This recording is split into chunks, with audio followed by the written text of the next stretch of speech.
Hey guys, today's what if is what if Itachi was in MHA.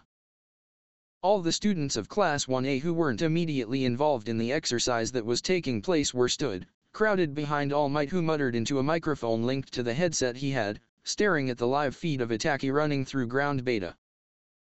Katsuki seemed highly disinterested in the whole thing, barely paying attention to the screen while trying to find something that would distract him from Shitty Deku's presence. Even thought fighting had yet to start, Shoto appeared unimpressed by what he was seeing. Granted, his train of thought was that somebody with a mere visual quirk stood no chance of getting in his way to becoming the #1 hero with just his ice, compared to potential threats like Izuku and Katsuki. Speaking of Izuku, he was currently muttering his thoughts, theorizing hundreds of different ways Itachi could beat the team of villains and ways they could beat Itachi, freaking out Okako in the process. Oi, Kaminari, what's with that thoughtful look on your face? Think too hard and your brain might explode. Jiro, Denki protested, anyways, I was wondering if Yaoyorozu can handle this. Is this really coming from the guy who fries his brain whenever he uses his quirk? Kyoka inquired, arching an eyebrow. Denki pouted as Hanta, who was stood nearby, snorted and chuckled. Burned, man. Where's the nearest burn center? He asked, grinning. Dude. Come on, Yaoyorozu has this in the bag. I know it, Eijiro interjected, punching a fist into his opposing palm, he's proper manly. 4 against 1 won't be a problem for someone like him. Yaoyorozu bathes in the river of darkness. Fumikage muttered, earning a wide berth from the rest of the class. Momo narrowed her eyes at the screen, lips pursed and arms crossed over her chest as she, save for All Might, stood closest to the screen displaying a live feed, listening to the rest of the class debate Itachi's chance of succeeding. Come on, Itachi-kun, you've got this. Oh, All Might grinned, what makes you say that, young Yaoyorozu? Onyx eyes narrowed. Taking into account what I know of my brother and his skills. Mineta-kun and Aoyama-kun are entirely irrelevant to him, one has a highly visible quirk that can easily be avoided and other cannot operate his quirk for more than a second. Ajiro-kun and my brother have sparred dozens of times, always without their quirks, but Itachi-kun has bested Ajiro-kun 78-76 and he's simply not versatile or fast enough to outpace the Sharingan. Lastly, Itsu-kun is an unknown factor, but if his quirk doesn't allow him to bypass the Sharingan's processing speed and my brother's reaction time, then Itachi-kun will be able to handle him. All Might let out a boisterous laugh and clapped. Excellent analysis, young Yaoyorozu. Let's see how this turns out. Itachi ran at a steady pace, taking care not to overexert himself until he came across the target building. He slowed himself down, briefly glancing at a nearby camera, when he could see Tinya and Masharao stood just beyond the main doors, with Minoru further behind them, seemingly distracted by something off to his right, whilst Yuga was nowhere to be seen. Itachi presumed he was hiding, whether it was through orders or his own vain cowardice, waiting to blindside him with his naval laser. He saw Tinya lean towards Masharao, who nodded, likely in response to a question. Coming to a stop about a few dozen meters away from the building's entrance, Itachi raised a hand, smirked and made a come-hither motion, hoping to bait the duo into leaving their 2 teammates behind and going for him. After all, separating the team and not trying to take on all 4 members was how one would pass this exercise. He let the smirk fall from his face, settling back into his usual neutral expression when he saw Tinya make a gesture before he and Masharao walked forwards and exited the building, making their way towards him. Hero, Tinya exclaimed theatrically, ha ha ha, you have no chance of defeating us. Not while you'll be so focused on trying to rescue that pathetic civilian. If you walk away now, we might just let you live. If you try and fight us, we'll be forced to put you down like a dog. Masharao added. Itachi gave him a look that said, really, that was so cliché. The tail quirk user went red from embarrassment but pushed on, not only will you have to deal with us, but there are 2 more looking over the hostage. Even if you get through us, you'll be easy pickings for them. Given exactly who he was talking about, Masharao didn't sound convinced himself. Itachi extended one arm, pointing at Tinya and then at Masharao, prompting the pair of them to tense. Seems like I'll have to go through the both of you. Still, Any chance you could both be convinced to simply step aside? Masharao sneered, trying to come across as intimidating but failing horribly. Not a chance in hell. This is your last chance, hero, Tinya boomed. Walk away now or suffer the consequences. Mwahahaha. Itachi narrowed his eyes. I can't do that. There's an innocent civilian who needs rescuing, and you villains, criminals, need to face justice for your heinous crimes. A second passed. Then Masharao and Itachi began to run at each other, startling Tinya. The former jumped in front, flipped, bringing his tail down, but Itachi had already sidestepped, allowing the limb to smash the ground where he'd been stood, and before Masharao's feet had hit the ground, he was already punching at his head. But the strike was blocked by a forearm, and as his tail uncurled from between his legs, Masharao lashed out with snap kick. It hit Itachi's crossguard and he shoved the leg aside, leaving his friend wide open. He lunged forwards, wrapping his hands around the blonde's neck and raising his leg to knee him in the stomach, but was forced to disengage and jump back as Tinya charged into the space he'd been occupying, almost knocking Masharao off his feet. The armored student turned and raced towards him again. Itachi, pretending to have fallen over as Tinya's engine-propelled punch missed him by an inch, stuck his leg out and tripped him over. With them both now on the floor, Itachi rolled back once and snapped his leg out into the space between Tinya's helmet and his chest plate, his heel catching him in the throat and eliciting a horrible, pained gasp that sounded more like choking. Barely getting a moment to breath, Itachi was forced to roll back multiple times to evade getting hit by Masharao's tail before flipping back to his feet and catching a punch that, if it weren't for his Sharingan, probably would have hit him in the face. He pulled back, throwing Masharao off balance, then brought his leg up and kneed the blonde student in the gut. The blonde grunted, bringing up his right leg to use his shin to block a kick from Itachi's left leg, then turned his head in time for the incoming headbutt to catch him just above his left eye rather than on the bridge his leg. Then as he recoiled from the pain, a snap kick struck him in the chest, knocking him off his feet. Itachi grunted as Tinya caught him in a rugby tackle of sorts and then suddenly stopped, sending him tumbling backwards. As he fell backwards, Itachi tossed his density seals with pinpoint accuracy, hitting Tinya's armor and bringing him down, thought the armor killed enough momentum to prevent what should have been broken ribs, thought it still left him with massive holes in his chest plate, making it seem like he'd been shot with a high-caliber firearm. The seals had also immediately fallen down the inside of the armor and bodysuit Tinya wore once they stopped against his chest, leaving them horribly close to his genitals. Tinya seemed to freeze in place, letting out a noise of concern. Masharao ran up to him and knelt by his side, one eye closed as blood streamed down from the cut above his eye, courtesy of the abundance of blood vessels in the face. Itza-kun, are you all right? I am fine, Ajiro-kun, Tinya stammered, as pale as a ghost underneath his mask as his entire body trembled as if he were afflicted by Parkinson's. Have a major P problem that needs sorting out. I'll be quick. See, can you handle Yayo-rozu-kun until I am finished? Sure. Take as much time as you need.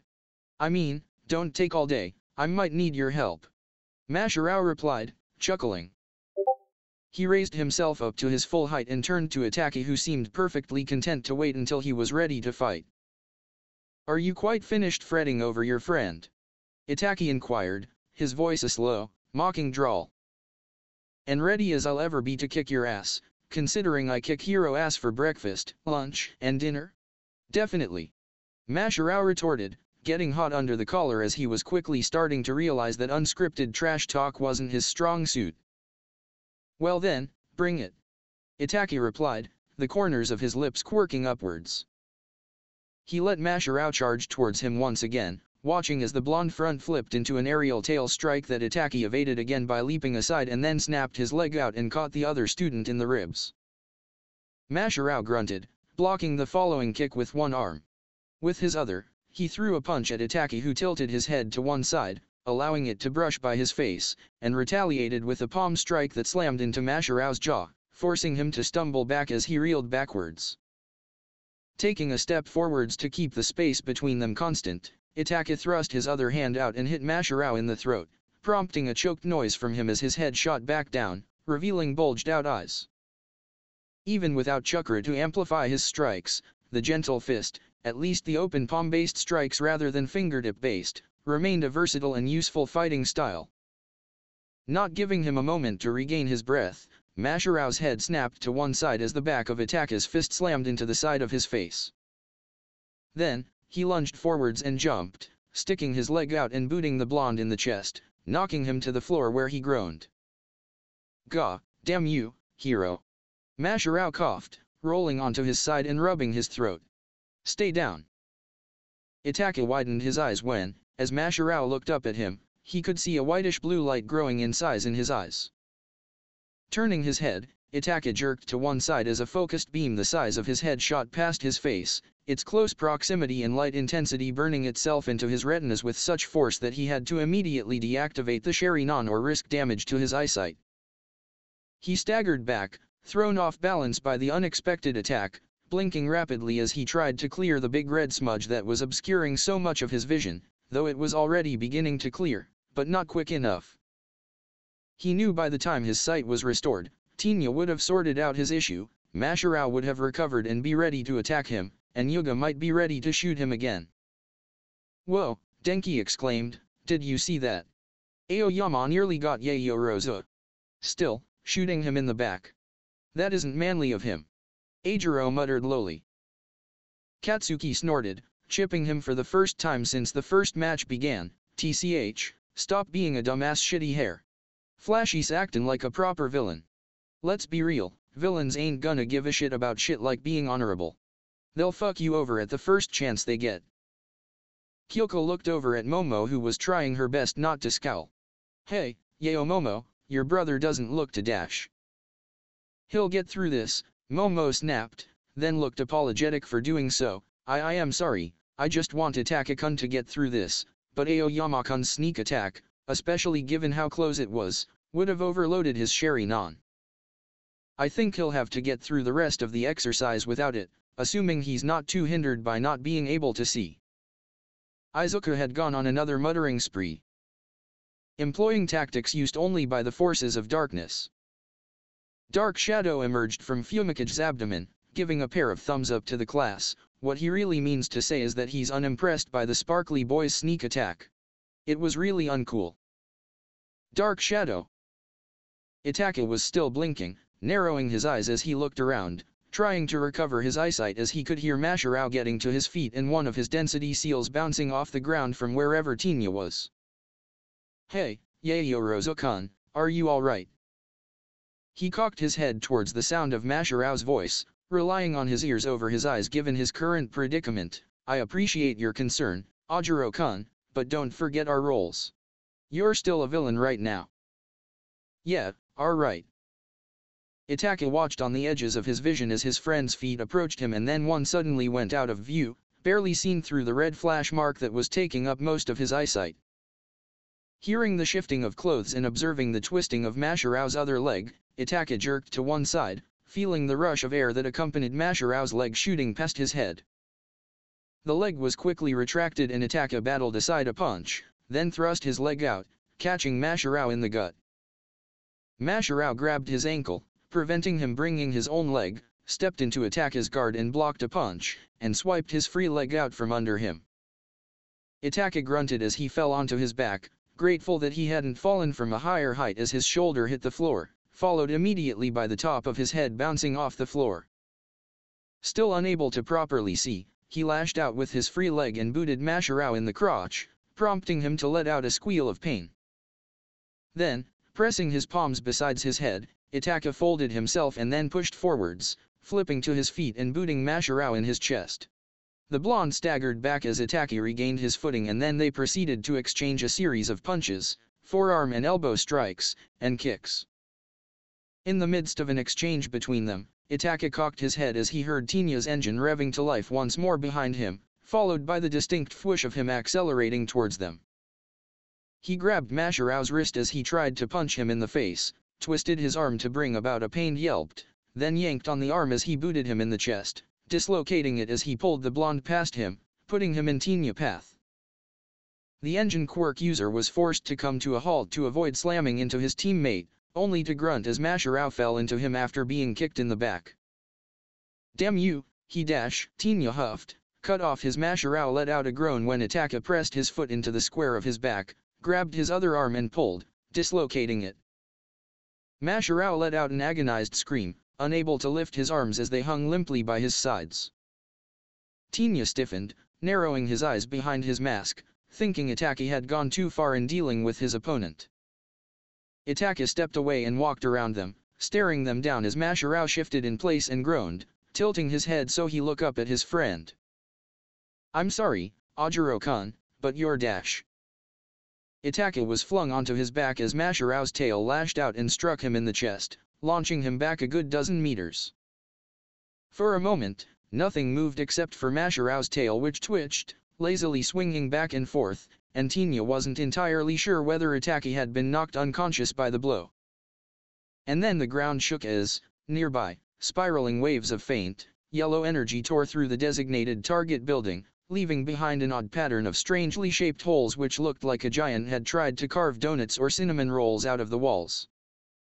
Itachi sat up, grateful his vision was back to normal as he hid his discomfort and pain behind a well-practiced mask of calm and indifference, and then rose to his feet and approached the downed duo, though this time he made sure to keep out of range of Masharao's tail.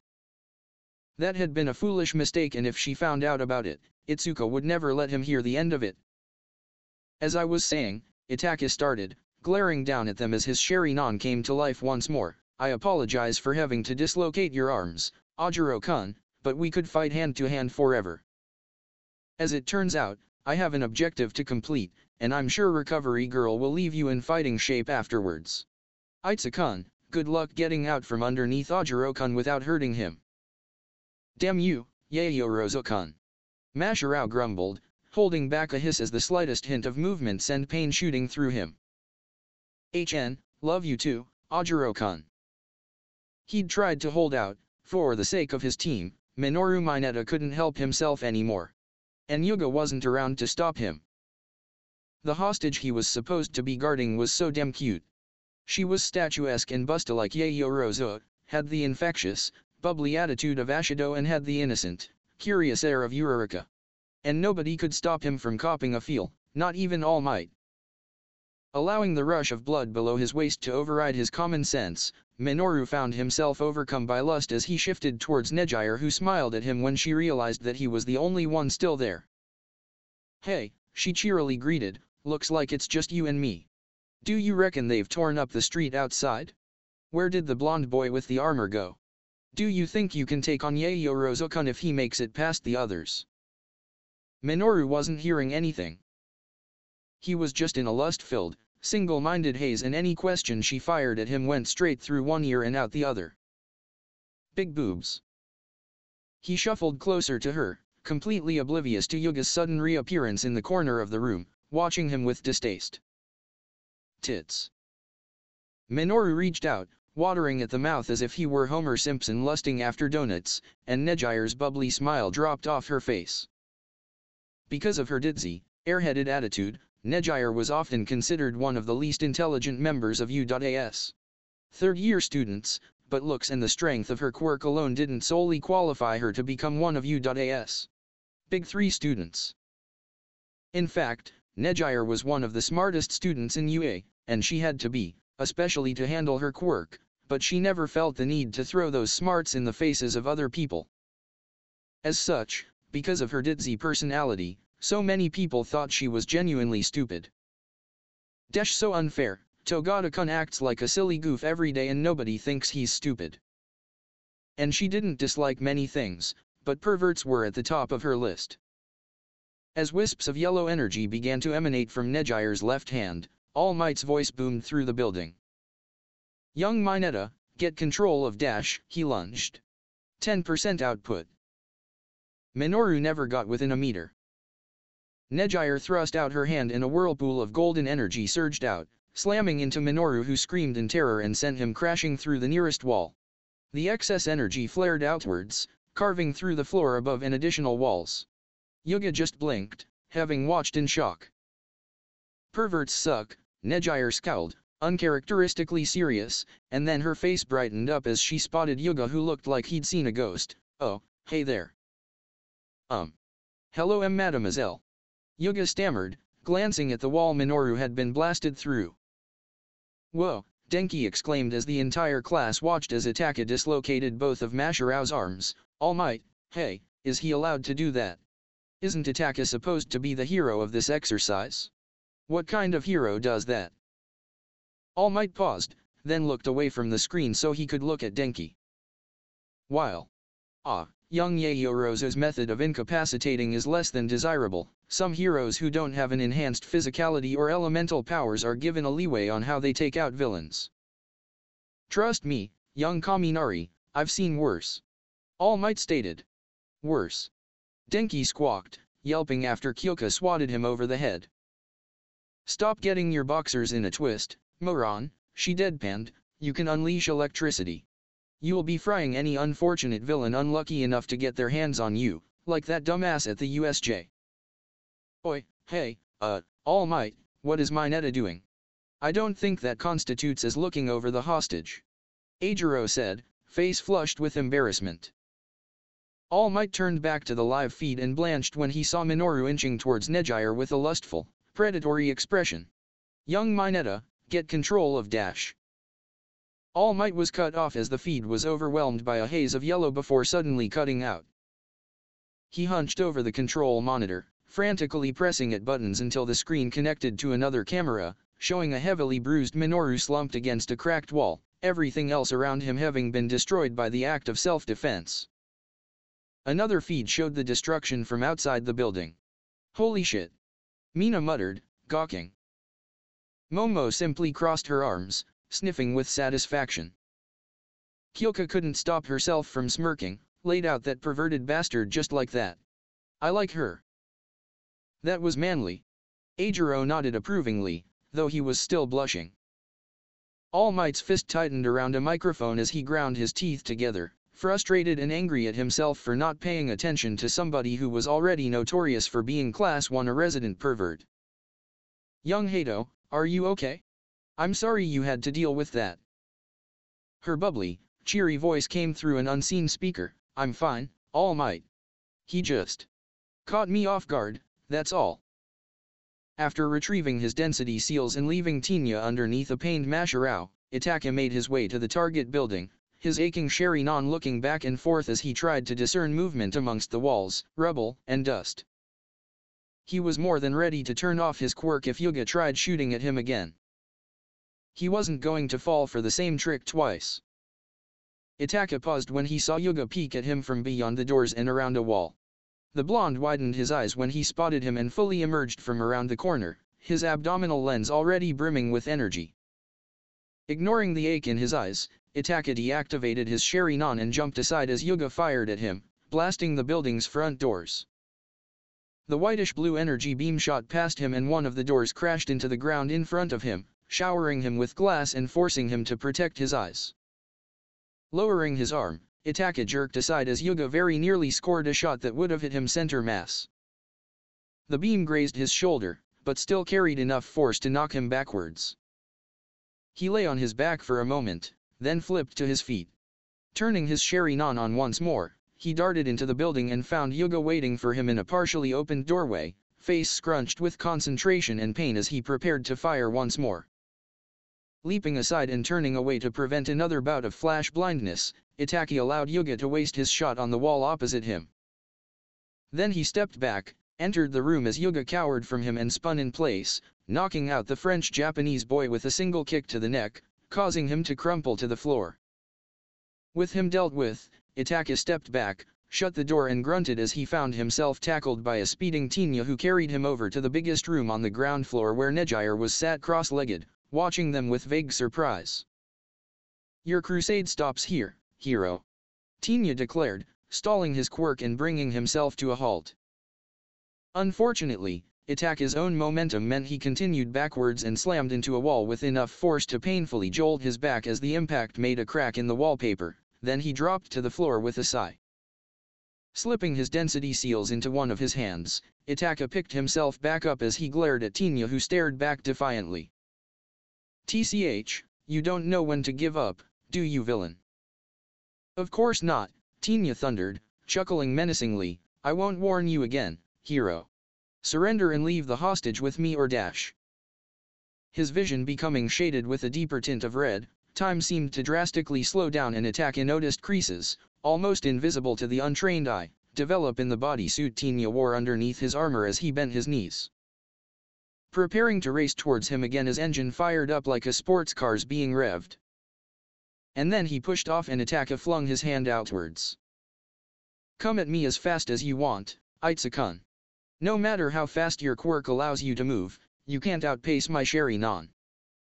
Tenya flew back as Itachi's density seals flew through the holes in his hero outfit and slammed into his body. He hit the floor and remained still, not moving, indicating that he'd been knocked unconscious. How's that for surrender? If Itachi was going to play the part of a hero, then surely a cheap one-liner, no matter how silly it was, wouldn't hurt? Walking over to Nejire, ignoring his body screaming in pain for him to stop, Itachi stopped by her and extended a hand. Come with me if you want to live. Nejire supplied, putting on a terrible Austrian accent. Yes, Itachi deadpanned, that. Nodding, Nejire took Itachi's hand and he pulled her to her feet. Quickly checking her over for any potential injuries and discovering none, Itachi was about to lead her outside when he noticed movement off to his right. Glancing that way, he noticed a bruised and battered Minoru staring at them, horror etched onto his face as he stared at them. He let out a shriek and ducked for cover as Nejire presented him with a bright, innocent smile. Itachi raised an eyebrow and then turned to the blue-haired older student. You did that to him? Nejire nodded unapologetically. Yup, he tired to grope me, so I taught him a lesson. I see, Itachi narrowed his eyes. Let's get you to safety. I doubt my Netakun will try stopping us. He's already terrified of me and it seems like you've instilled the fear of God into him. Together, they hurried past the unconscious Tenya and the room Itachi had left Yuga in, making their way outside. Thought every now and again, Itachi would check behind them to make sure Minoru wasn't following after them, then made their way past Masharao who was still laying prone. Arms hung limply by his sides. With the opposing team unable to form a solid resistance as they were either incapacitated, in fear of their life or unconscious, Itachi slowed their pace to a light jog as they made their way to the rendezvous point. He set foot upon it first and no sooner had one of Nejire's feet hit the point, All Might's voice came ringing out through dozens of loudspeakers. Hero team, wins. Nejire started cheering, bouncing up and down, and Itachi allowed himself a smile. He watched a recovery girl, flanked by an army of medical robots, appeared from one of the buildings. The robots began to head over to where the fighting had taken place, whilst the elderly hero hobbled over to Itachi and squinted up at him. Are you hurt, young man? Bruised, but I'll dash. Nonsense, recovery girl snapped, cutting Itachi off as she grabbed his collar and pulled him down to her height. You were stubborn after the attack on USJ, but I can see you're hurting now. I swear, all you boys are so stupid. Look at me, I'm injured, but I won't tell anyone until I'm on death's door. He shuddered as she pressed her wrinkly lips against his cheeks, her quirk already working to heal him and restore him to full health, though he felt even more tired now that the adrenaline that had been coursing through his body during his fight had ebbed away. You should be recovered by the next hour, but I'd advise you rest. Last thing I need is you falling on your face because you decided to a stubborn brat. Recovery girl told him. HN. Itachi bit back as a curse as she hit him on the arm with her cane, despite the fact that he saw it coming from a mile away. Am I understood? Yes ma'am. Good, she shooed him away. Off you go now. Leaving them behind, Itachi made his way to the observation room where he found All Might. Ha gave him a thumbs up, before humming as he cocked his head to one side, and the rest of the class waiting for him, Denki, Mina, and Ajiro swarming him before he could get a chance to say anything. Yayo Rosa, that was so cool. Mina cheered. Denki blanched. Dude, you fully broke Ajiro's arms. That was totally ruthless. I'd hate to fight you. Dislocated, Itachi corrected, not broken. There's a difference, Kaminari-kun. Ajiro held up a fist and Itachi reluctantly exchanged a fist bump with him, then Redhead looked up at his eyes and his own widened as he mouthed whoa. Is something the matter, Kirishima-kun? Well, you're ERM. A cough from behind captured Itachi's attention, and he looked to his right to see Momo smiling at him from behind the fist she was holding up to her mouth. He watched as her eyes flitted up to his own, causing her onyx eyes to brighten and her smile to grow even wider. Itachi furrowed his eyes. Kendo-san is going to be so upset about this. Procuring a handheld mirror, Momo approached her brother and held it up to his face, allowing him to see that the sherinon in both of his eyes were adorned by 3 tomo, one sat at 12 o'clock, another at 4 o'clock and a third sitting at 8 o'clock. Itachi felt the corners of his lips quirk upwards. Indeed she will. Acknowledging his fully matured sherinon, Itachi nodded and deactivated his quirk. The shock of nearly being flash-blinded by Aoyama-kun must have pushed my sherinon to full maturity. Congratulations on succeeding, young Yaoyorozu, All Might said, chuckling as the students turned to face him, but I doubt you all want to be dilly-dallying until nightfall comes, so let's move on to the next match. Villain Team 2, please make your way to this building. Like the team before you, you'll have 10 minutes to prepare and develop your strategy. He held up a photograph displaying a building with a large, green 2 painted on it, and Izuku, Mizo, Denki, and Eijiro nodded as they hurried out of the observation room. All Might then turned to Tsuya, who was stood next to him, one finger pointed at her mouth. Young Azui dash. Call me Tsu, All Might. Please, Ribbit. She croaked. Right, young Tsuyu, you understand what you have to do, yes? I do, Ribbit, she replied, blinking as she noticed Minoru waddle into the room, pale as a ghost, locate the target building, take out or evade the villains, and then bring the hostage to the rendezvous point. Excellent, All Might laughed, handing the frog-like student a map. Off you go now, young Tsuyu. Good luck. Stood still at the rendezvous point, Tsuya thought over how she would go about taking on the villain team and rescuing the hostage. She knew it would be stupid for her to try and take on all 4 at once. Izuku alone could blow her away with his monstrous strength. Touching Denki would see her shocked by his electricity, and Eijiro's hardening meant she would be more likely to hurt herself than him if they got physical. Mizo was the weakest link, but as she'd seen during the exercises to secure a nuclear weapon, he could form extra eyes and ears with his additional arms, so trying to sneak up on them was out of the question. Like with what Itachi did to Tinya and Mashirao, Tsuya reckoned she could bait Eijiro and Denki into leaving the other 2 behind and coming after her. Eijiro was obviously a hothead with a simple quirk, though she was sure she had the leg strength to kick through his hardening if she had to, and Denki, who probably knew he could shock her if he got within range, would likely follow to assist him. That left Mizo, who would be acting as living surveillance, and Izuku, who she simply had to outlast as he wore himself down with his incredible quirk. Young Tsuyu, All Might's voice crackled into her ear, if you're ready, then your test begins now. With her mindset, she began hopping away until she found the target building. She hoped until she came across the target building, then, like she saw Itachi do, stopped several dozen meters away from the front doors and waited for herself to be spotted, since she could see the 4 boys were huddled together, probably going over some sort of plan. One of Mizo's arms, which had an ear on the end, twitched and turned in her direction. He suddenly stood up straight and stared right at her, startling the other 3 until they also turned to see what he was looking at. Eijiro and Denki grinned when they saw her, the former full of bravado, and Tsuya watched as Izuku extended a hand and yelled something that she couldn't hear, going ignored as. Eijiro said something without looking back at him and charged straight through the front doors, spending glass everywhere, Denki trailing behind him. Looking past them, the redhead and the electric blonde were far enough for her to risk a peek. She saw Izuku look like he was about to chase after them, only for Mizo to clamp several hands onto his shoulders. Izuku didn't even struggle to escape the grip that he probably could have easily broken out if he wanted to. He seemed to pause to listen to whatever his masked teammate had to say, then nodded, and retreated further into the building with his multi-armed teammate. Tsuya looked back at Eijiro, who charged right up to her and threw a wild, hardened haymaker that she leapt aside to avoid, furrowing her brow when she realized he'd purposefully pulled his punch. Kirishima-chan, you pulled your punch, she stated, voice flat. Eijiro's cheeks went pink as he glanced away in embarrassment. Right. He went for Tsuyu again, but this time, she jumped back, putting a good amount of distance between them, stuck out her tongue and caught him around the waist, getting a yelp of surprise from the redhead, then flexed her tongue, launching him into a wall. Ajiro grunted on impact, picked himself back up and charged at the frog-like girl once more as Denki arrived, almost out of breath. "Geez, Kirishima, you run marathons or whoa?"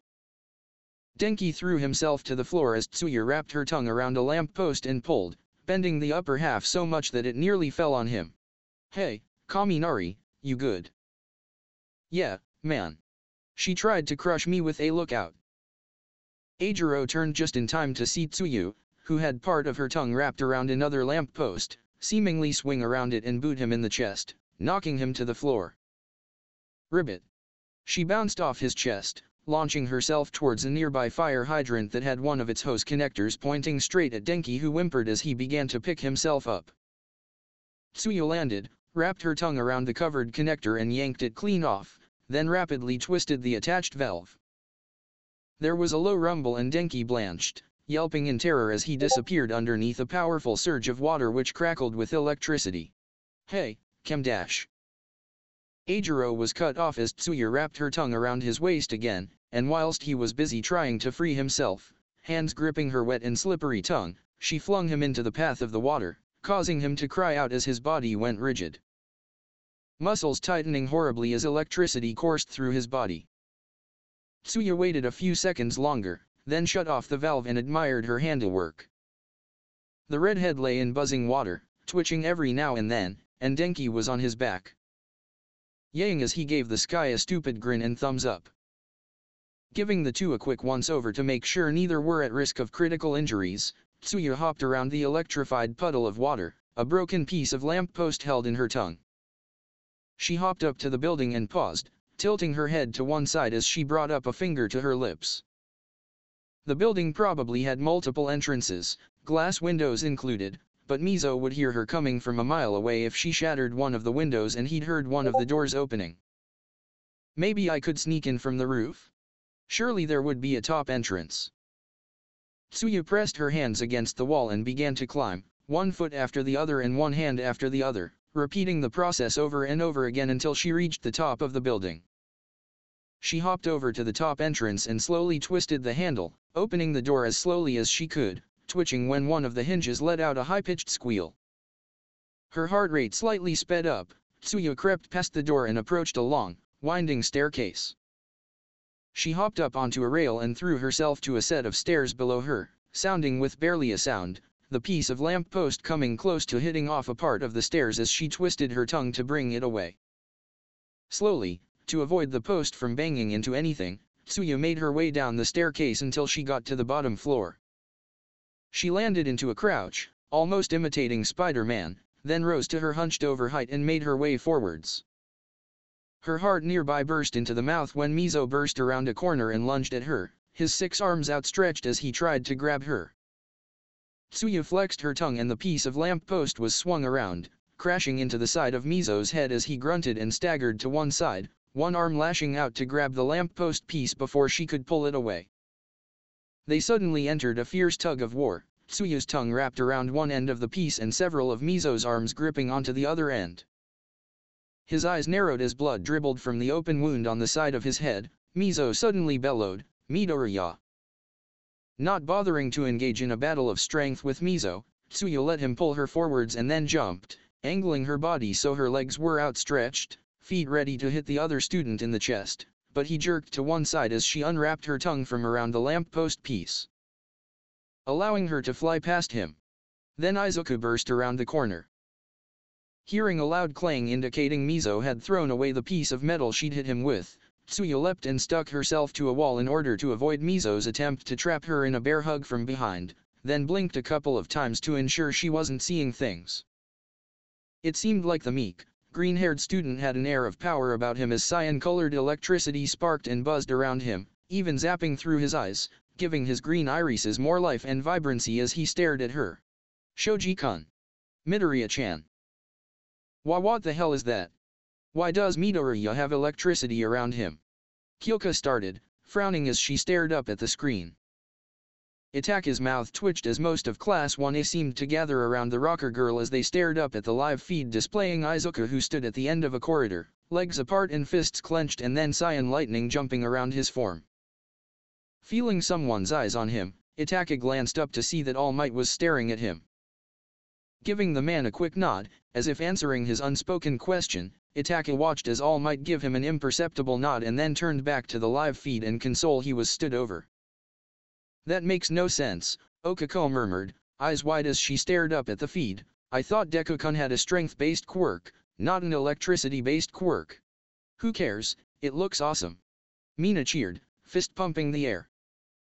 Shoto, who previously been uninterested in everything he'd seen up until now, was stood staring up at the live feed, his face carefully blank but his eyes were full of confusion and interested. Katsuki, on the other hand, looked positively apoplectic as he watched Tsuyu bounce and weave between Mizo and Izuku, a vein pulsing in his head as he glared at the live feed, grinding his teeth to jetter.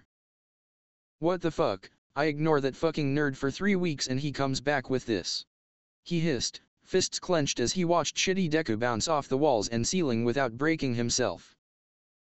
The second match eventually came to a close as Tsuyu dispatched of Mizo and then caused a generator to blow up, destroying part of the building and causing a partial cave-in that had to be deflected by a full-powered punch from Izuku, who broke his arm in the process. He didn't continue fighting after that, not wanting to risk further damage to himself, thus allowing Tsuyu to rescue the second hostage, a tall, dark-haired 3-year student with severe confidence and anxiety issues who required 10 minutes of coaxing before he listened to the frog-like girl, and bring him to the rendezvous point.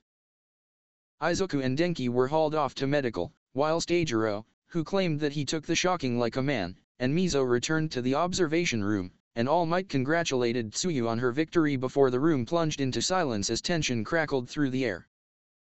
Katsuki and Shoto were staring each other down, neither student willing blink or look away first. All Might let out a low chuckle as he waved a hand between both boys, but neither of them tore their gaze away from the other. "You think you're stronger than me?" Katsuki sneered, leaning in. "I'll crush you and put you in your place, half and half bastard. And you think I don't know who Daddy is? Huh, I'm gonna make you use your left side, son of Endeavor." The last part was said in a whisper, but All Might froze and Shoto's dual-colored eyes flashed with anger. Scoffing, Katsuki turned and stalked away as Shoto took a deep breath to calm his raging nerves, then returned to his teammates. Kyoka simply raised an eyebrow as he approached, and Shoto knew instantly that she'd been listening in. The look of pity in her dark eyes was a dead giveaway and she shook her head, as if swearing she wouldn't tell anyone what she heard. "I can't unhear what I hear, nor am I gonna tell anyone what I heard, even if it should blatantly obvious to everyone given your surname, though half the class seems to be clueless about you. But what was that dick-waving contest about, strawberry and vanilla?" she inquired. Shoto shot her a bemused glare, unimpressed by the nickname as Rakido and Fumikage walked over. "It's none of your business, Jiro, don't pry." "Sure, whatever." Kyoka held up her hands. Sparing the other two a quick, almost dismissive glance, Shoto took the picture All Might had been holding out for him, not waiting for his teammates as he made his way to the designated building, and from the looks of it, Katsuki had already left to prepare. The heterochromatic student narrowed his eyes, feeling his anger brimming below his skin. "Bakugo Katsuki, you think you're the best in this class, but to me, you are merely a stepping stone to me proving that bastard wrong." Team 3 quickly found the building and the hostage they were supposed to use as their base and found, in the lobby, a tall, blonde-haired third-year student with round, blue eyes, and was dressed in jeans and a white shirt that was a size too small. His bulging muscles rippling underneath the shirt as he shifted to face them. "Hey guys," he greeted, grinning, "are you lot the villains supposed to be keeping me captive? I'm Togata Mirio." Kyoka smirked, "This poor guy, he's gonna find us much better than Bakugo." Fumikage hummed in agreement as Rakido grinned, exchanging a fist bump with Mirio. Shoto casually ignored him. "Stop messing around, we're not here for pleasantries," he said coldly, sweeping his eyes over the other three who stiffened and nodded. "The match will start soon and Bakugo isn't going to waste any time gunning straight for us." "Right, so what's the plan?" Rakido inquired. Dark shadow popped out of Fumikage's abdomen, hovering over Kyoka, who gave the shadow creature a wide berth. "We kick his ass." Shoto just scowled, ignoring Mirio's amused chuckles. "A fight in here would be troublesome for all over us, and I can't guarantee that I won't catch you in my ice, so we go outside and take the fight to Bakugo." Shoto started. Fumikage appeared to frown. "Is leaving the hostage alone wise? What if they try to dash?" "I won't try to escape if that's what you're thinking," Mirio cut in, causing them all to turn to him. "Maybe in real life, but for the sake of this test, only the designated hero can allow me to move." "I see." Fumikage nodded. "Right," Shoto started. "The plan is that I take on Bakugo. I know he'll be gunning for me. Jiro, keep your distance and hit him with sneak attacks, while Sato backs you up in case he tries to go for you, and Tokoyami, your job is assist me. Use Dark Shadow to attack Bakugo. Whenever you find an opening, and if he somehow overpowers me, which he won't, I want all of you to fall back to the hostage." A determined light entered Kyoka's eyes as the other two boys nodded, just as buzzer blared through their ears. Katsuki grinned, eager for battle and triumph, as he blasted himself forwards upon hearing the buzzer. He launched himself forwards with a few small explosions, keeping himself a couple of inches off the ground. Then as he came across the street which led down to the target building, he allowed sweat to build up in his gloves and then launched himself forwards. His grin shifted into a sneer when he saw the tidal wave of ice surging towards him. "Heh, is that supposed to catch me out? You've gotta do better than that, half and half bastard," Katsuki thought, launching himself forwards and then aiming his palms at the ground and launching himself into the air like a rocket. Keeping his arms close to his sides to streamline himself as much as possible in spite of his bulging bracers, the blonde bared his teeth as he felt the air slice past his exposed skin as he shot in the air like a bullet and cleared the incoming avalanche of ice. Glancing down and expecting to meet Shoto's eyes, Katsuki scowled when he found himself staring at Dark Shadow's glowing eyes as the creature swiped at him.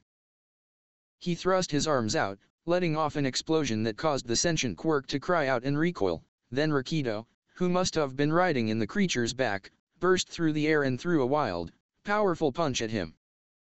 Snarling in return, Katsuki raised his left arm and the fitted bracer shattered as Rakido's punch blasted through it like a bull rampaging through a china shop.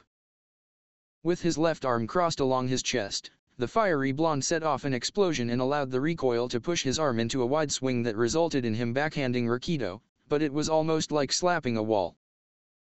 Hissing as pain flared through his hand as they began to fall, Katsuki thrust his right arm out, blasting Rakido at point-blank range, launching him down towards the glacier Shoto had created, but Dark Shadow caught the bulky student before he could hit the ice.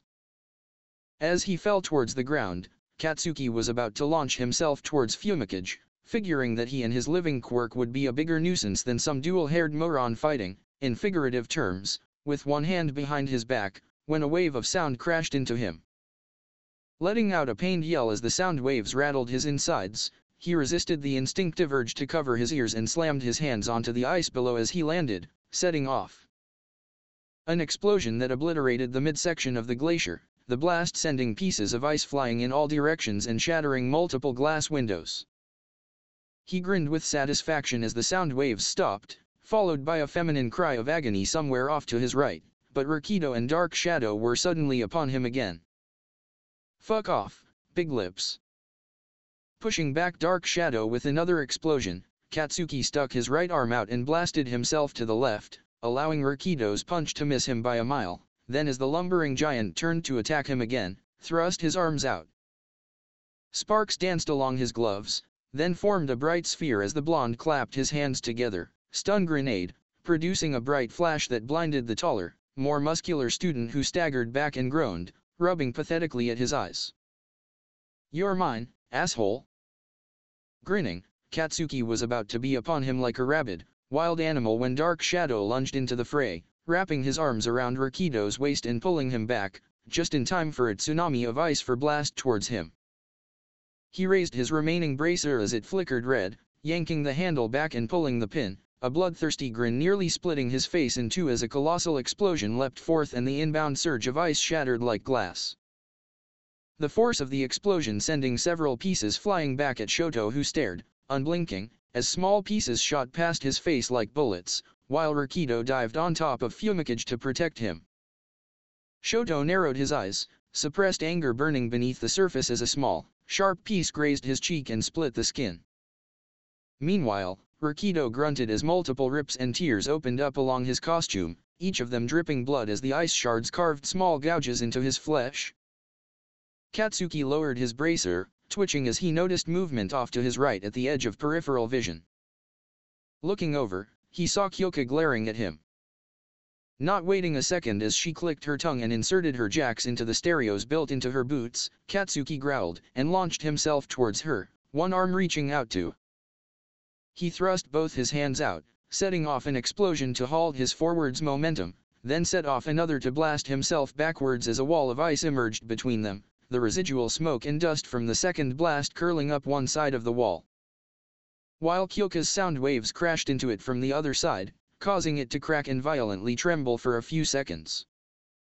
A low growl rumbling in his throat, Katsuki turned back to the offender who blocked him from taking Kyoka out of the fight, ignoring Rakido and Fumikage as they inched closer to Shoto who stared impassively at him.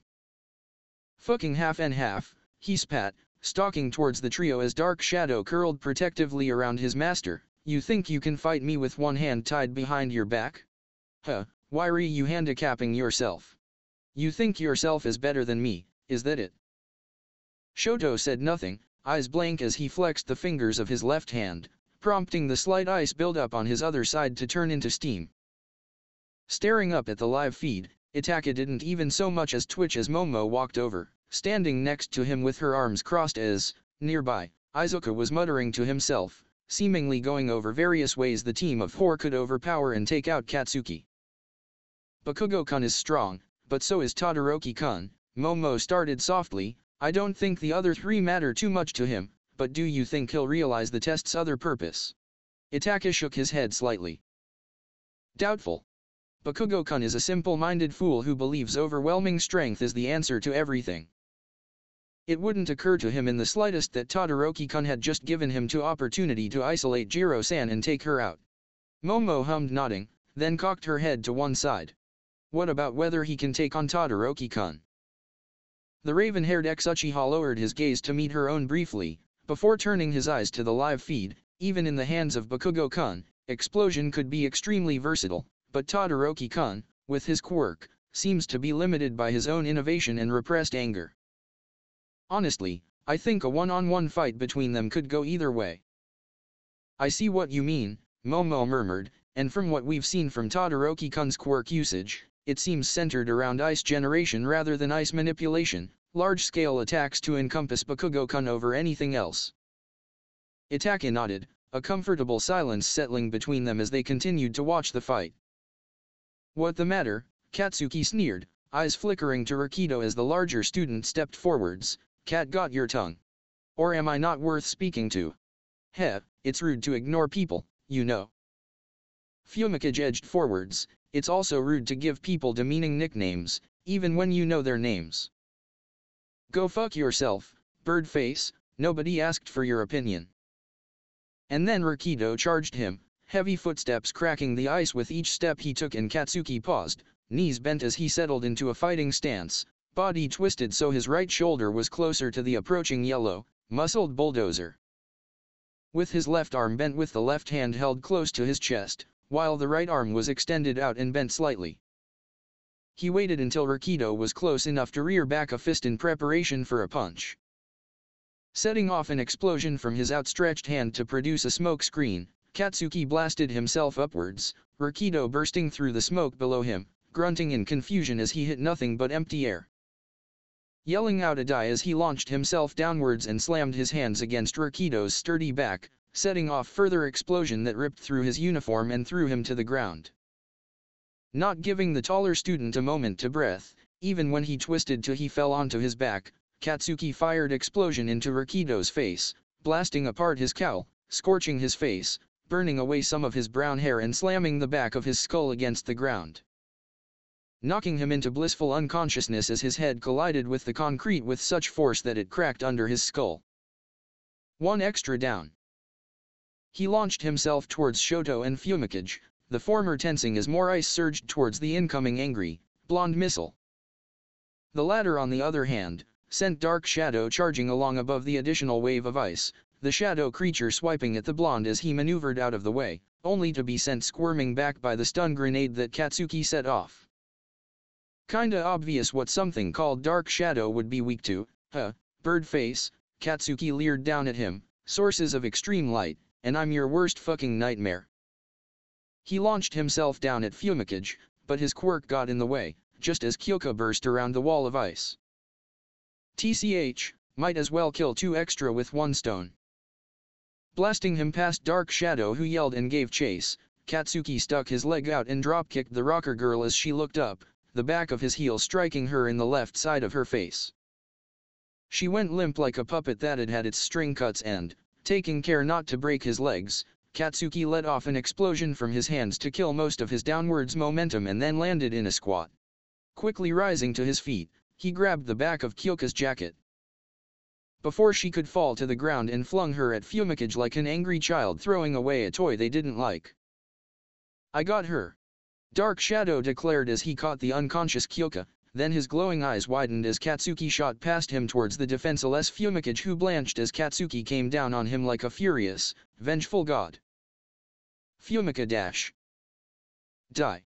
Katsuki roared as he thrust out both hands and blasted Fumikage point blank, launching him past Shoto who didn't even flinch. The bird-headed student came a stop, face down on the ground and Dark Shadow let out a pitiful whine as he gently lowered Kyoka to the floor, then returned to his master's abdomen. 3 extras down. Now, all that's left, is the half-and-half bastard. Katsuki was about to take a step towards Shoto, only to pause when the heterochromatic student raised a hand. Wait. Wait? The hell do you want, jackass, a 5-minute break? Unlike those extras, you've barely been in the fight. Shoto stared him down, not rising to the taunt, let's move our fight elsewhere. Why? Katsuki scoffed as he looked past Shoto to the unconscious Fumikage behind him. Oh, what, you actually care if those weak-ass extras get caught up in a fight between us? Ha, you're fucking pathetic. Shoto blinked, and in the brief period that his eyes were closed, Katsuki blasted himself forwards. The former's right leg twitched and her skirted backwards on ice, but the fiery blonde continued to close in on him. Realizing that he wasn't going to be able to make much distance between them, Shoto paused in his retreat and sent forth a narrow wave of ice, intentionally smaller than the previous to avoid swallowing up the unconscious Fumikage. Katsuki leapt to one side, grabbed one of the grenades attached to his waist and flung it at Shoto's feet. It exploded on impact with the ground and the latter was blown off his feet, sent tumbling to the ground. Shoto quickly scrambled to his feet and braced himself for a follow-up attack that never came, his right fist clenched tight as ice brimmed behind his skin, practically begging to be unleashed. Why won't you use your left side? Katsuki inquired, narrowing his red eyes. I mean, given who you're the son of, the fire is definitely there. So why won't you use it? The white and red-haired student bit his tongue and remained silent. Katsuki crossed his arms, which looked slightly comical with his massive grenade bracer fitted over one of his forearms. Fuck it then, how'd you get that scar on your face? Shoto still didn't say anything, but the warning that flashed through his eyes gave the blonde the impetus to continue his digging. Does it have something to do with you messing around with the fire side of your quirk when you were younger? Katsuki inquired, a smirk growing on his face as he continued when he got no reaction, or does it have something to do with why Endeavor's wife is in a mental hospital? That got the reaction he was looking for. Anger surged into Shoto's eyes, the muscles in his jaw clenching as the temperature around the plummeted, causing ice and frost to crawl and build up over any surface that wasn't already covered in ice. What was her name again? I think I remember it from Endeavor's police report. Todoroki R-. Don't you dare speak her name, Shoto scowled, his face tightening, I'll kill you otherwise. The observation room was deathly quiet as Class 1A and All Might listened to Katsuki and Shoto spoke to each other.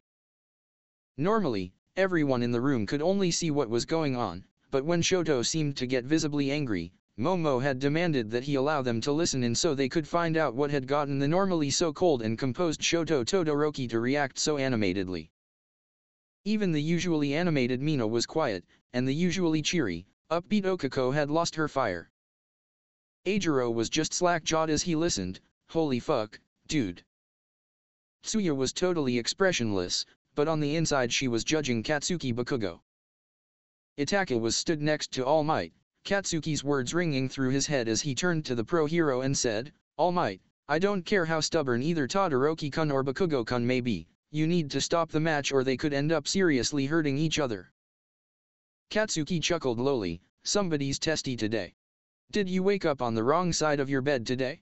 You know, it speaks volumes of the number 2 hero when his wife snaps under something like abuse and pressure. I thought my old hag was bad, but your childhood must have absolutely shit. Heh, no wonder your older brother, Todoroki Toya if my memory serves me correct, took the easy way out and burned dash. Young Baku dash. Shut up. Shoto snapped, his eyes wild, full of rage and disgust as his lips were curled back into a sneer, you know nothing about what we went through. What's the matter, half and half bastard, Katsuki goaded, are the old memories too painful for you to handle? Heh, no wonder Endeavor is so angry and bitter all the time. As his son, you're a complete disappointment. Hell, no wonder your older brother incinerated himself. Probably saw you didn't want to exist anywhere near your pathetic, wimpy ass. Shoto stumbled back, his breath catching in his throat as he glared at the blonde who took a single step forwards. Yeah, that's right, half and half bastard, Katsuki continued, ignoring the way his body shivered as the cold bit at his exposed skin, lose your temper. Get angry. I want to see your flames. And no, stop. Stop talking. Shoto's chest rose and fell rapidly as he tried to rein in his anger, but the demmed blonde wouldn't stop taunting him, prompting him to send a small surge of ice forth. Katsuki smirked as he blasted it apart without taking his eyes off of the target. Let me guess, you got that scar because your mother pressed a hot iron to or threw boiling water at your face, then when she realized what she had done, she applied ice to the injury. But only ended up causing further damage? Imagine that, the one defining feature about you, and it's because your old woman's brain snapped like a twig. Ain't much of a mum, to be honest. Mum? More like scum. By now, he could hear Shoto grinding his teeth together as a vein violently pulsed in his temple, pupils dilating in response to his anger. All he need now is a couple more pushes. Young Bakugo, UNE dash. You know, I'd almost say that it's a shame that your mother is in a mental hospital. Looking at the same, well, everything must become draining after a while, Katsuki continued, ignoring All Might's attempts to stop him, and neither you, Endeavor, nor your mother will ever be able to trust her not to hurt you again. With any luck, she'll be released when she's too frail and old to do you any harm. Shoto hissed, biting on his lower lip hard enough to draw blood, but there was so much adrenaline coursing through him that he didn't even notice the pain. Then came the final nail in the coffin. Hey, half and half bastard, you know what your mother should have done if she couldn't handle having a shitty husband like Endeavor? Taken a swan dive off of a building and prayed that she would have had a better husband and son in the next life. All Might's voice exploded through his ears, but Shoto's sharp exhale was the loudest thing Katsuki could have possibly heard in that moment as the heterochromatic boy's legs nearly gave out from underneath him, mouth twisting into a menacing snarl as he clenched his left hand. Tears almost streaming from his eyes as they met his own red ones. Whatever All Might had been going to say was muted and interrupted by a sudden rush of heat that melted all the ice around them. A massive grin of anticipation nearly split Katsuki's face in two as it stretched from one ear to the other. Shoto let out a scream of anguish and blind rage, then his whole world went up in flames. Katsuki stepped back, wincing under the sheer volume of heat that rolled over him as Shoto pretty much spontaneously commusted, producing a wall of raging orange-yellow flames that were as wide as the street and as tall as the nearby buildings. If he'd been any closer, the fiery outburst would have burned away his eyebrows. In hindsight, pissing off the half and half bastard probably wasn't the greatest idea, but the end result was fucking awesome. Why on earth would the dual-haired moron want to hide this sort of power from anyone? He knew explosion was powerful, but deep down, and it hurt to admit, even if he wouldn't say it to anyone's face, but the sheer firepower that came with controlling two powerful elements was something to be reckoned with. Something that could put explosion to shame. Katsuki bared his teeth, taking a step back as the inferno before him continued to rage, dwarfing the emotions which were raging within him, and I bet the half and half knows it. After all, unlike the extras, only him and Trench Face were the ones unimpressed by what they saw when I fought Shitty Deku and Ponytail. He thinks. No, he knows he could do better than me. And Katsuki had just forced him into removing his one handicap. Come at me, half and half. I'll show that being the son of the number 2 hero means you still ain't anything special. The firestorm rippled, then began to shrink in size, getting smaller and smaller until Shoto was visible, flames curled around and rolling off his left arm. His face was tight, lips pulled into a thin line as he tried to burn a hole through Katsuki's skull with just his eyes, and half of his hero outfit had been incinerated, with the remainder of his white shirt being charred and on fire. Katsuki held his hands up, grinning as many explosions leapt from his hands, sounding like the crackle of firecrackers. You ready to stop having one hand behind your back, huh? Shoto didn't move, instead continuing to glare at him. You're disgusting, you know that. People come here to become heroes, because they aspire to help others and to be better, but you don't give a damn about either, do you? You see your classmates as far below you, and only want to help yourself. And then you torment me? You call yourself a hero in training. Who gives a fuck about all of that shit? Katsuki spat, aware that Shoto's earlier outburst had caused him to sweat like crazy, refilling his remaining bracer. I'll leave that stuff to the extras. I'm only here to become number 1, and right now, you're in my way. He blasted himself forwards, prompting Shoto to rear his fist back and then thrust it forwards, launching a stream of flames towards him. You know you've got a major problem in your class, Aizawa-kun. Shota Aizawa huffed, face-palming as he watched the live feed of the second battle trials in the teacher's lounge with Principal Nizu sat beside him, ignoring the jolt of pain that sparked through his face from doing so. Normally, the animal-like staff member would be perched on his shoulder, but after the fiasco at the USJ, his body was still hurting and Shota didn't want to prolong his recovery. The sooner he got back to managing his class at 100% and terrifying the problem child, the better. And he wanted out of the bandages wrapped around him too, leaving only his eyes and mouth exposed. But right now, he had 2, maybe even 3 problem children. Thank you, Principal, he grumbled, sipping at his coffee as he watched Katsuki and Shoto try their hardest to kill each other. I was well aware. Just making sure you noticed. Nizu chirped, too cheerful for Shota's liking. Problem child 1, Izuku Midoriya, a nervous, socially anxious wreck who physically crumbled under pressure. He'd have to beat that out of him before he became a second-year student. Idolized All Might way too much and possessed a quirk, apparently called superpower if the public records were anything to go by, that broke him whenever he used it. It seemed like the child had made some progress, but was faulty in the decision-making department.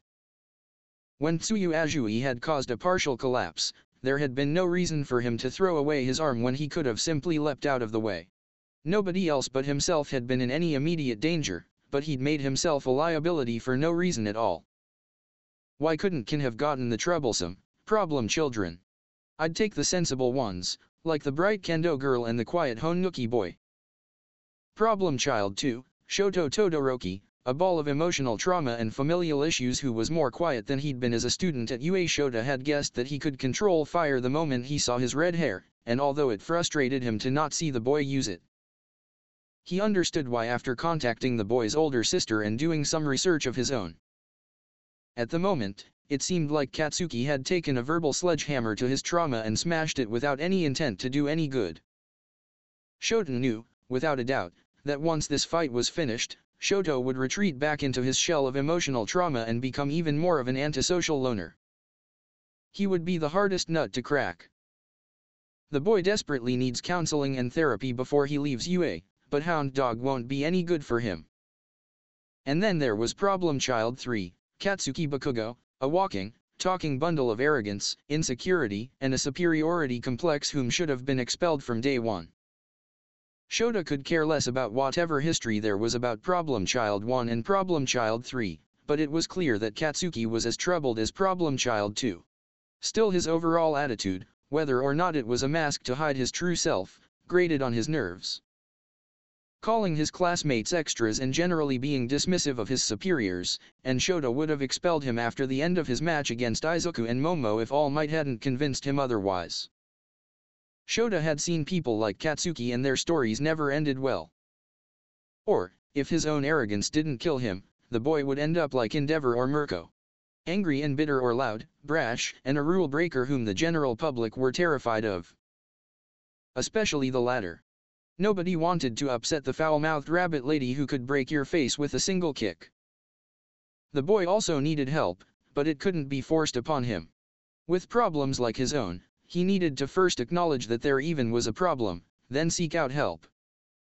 He heard Nisa let out a small sigh. After what we've just seen and heard, which is disgusting and shocking, I know you have a punishment lined up for him already. Expulsion, perhaps. You know me too well, Shota deadpanned. I was considering it, but I'll leave his punishment to Class 1A's representatives. I want to see what they do. And with that, he got up and hobbled out of the room. How much do you know? Shoto inquired, scowling harder than before as Katsuki dodged his latest stream of flames. You said you read his police report. What did you see?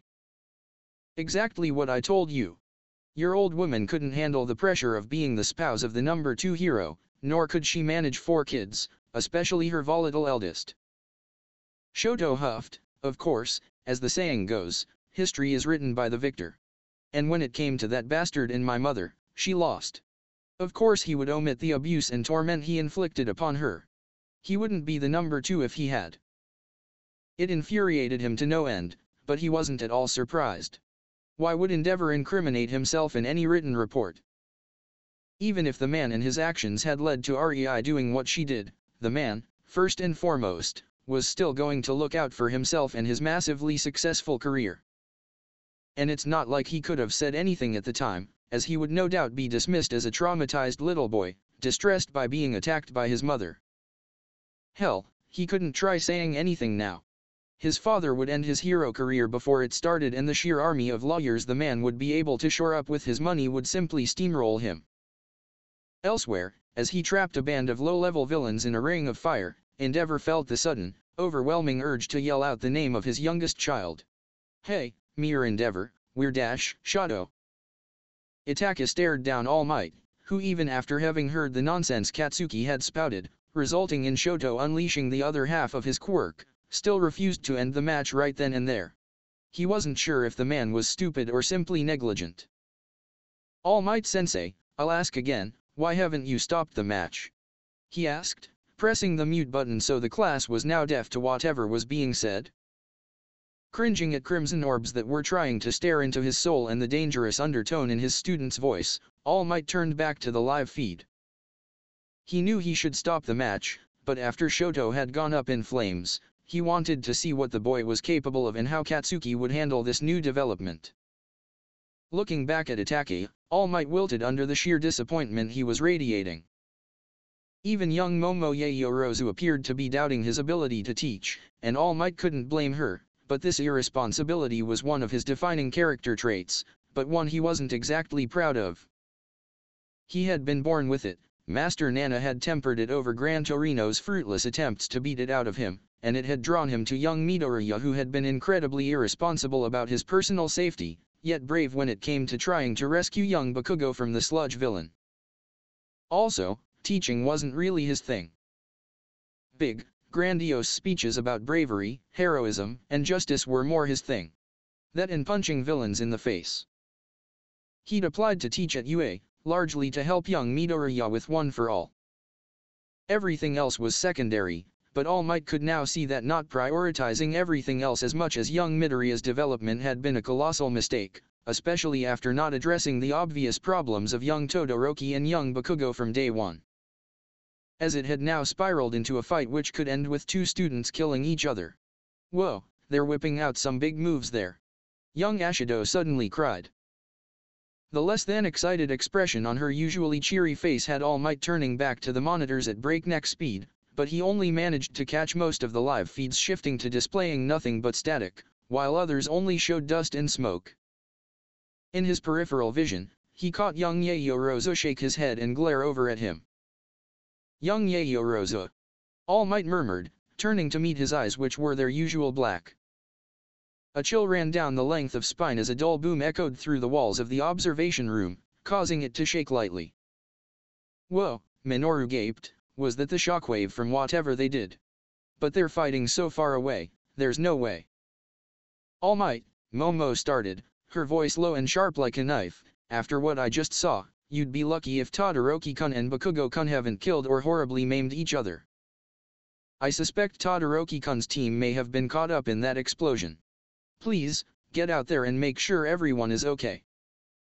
And since you cannot be trusted to take control in a dire situation that doesn't involve actual villains, case in point when you let Bakugo-kun off with a mere warning after he attempted to wipe Midoriya-kun off the face of the earth during our first battle trials session. The fourth match of this exercise will not be happening.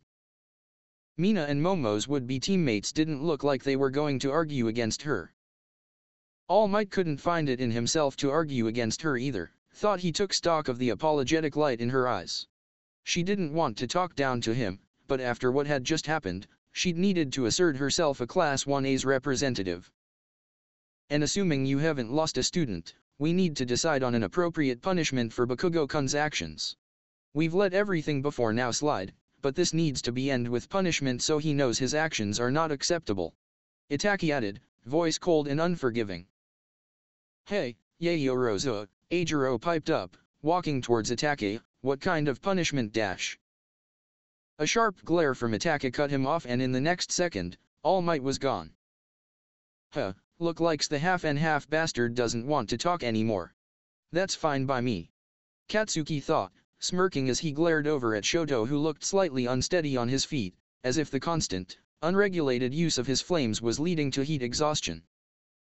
Flexing his fingers, he watched as the heterochromatic boy forcefully exhaled, then dipped his head and tightened his left fist, causing his flames to grow in intensity. Biting back whatever he was going to saw, Katsuki chuckled lowly when the flames suddenly went out. He cocked his head to one side. What's the matter, half and half, you ran out of juice already, the blonde sneered, I thought we were just getting started. Suddenly, Shoto's head shot up and he swept his right arm back, dropping the temperature of the air around him and sending out massive waves of ice surging out in every direction.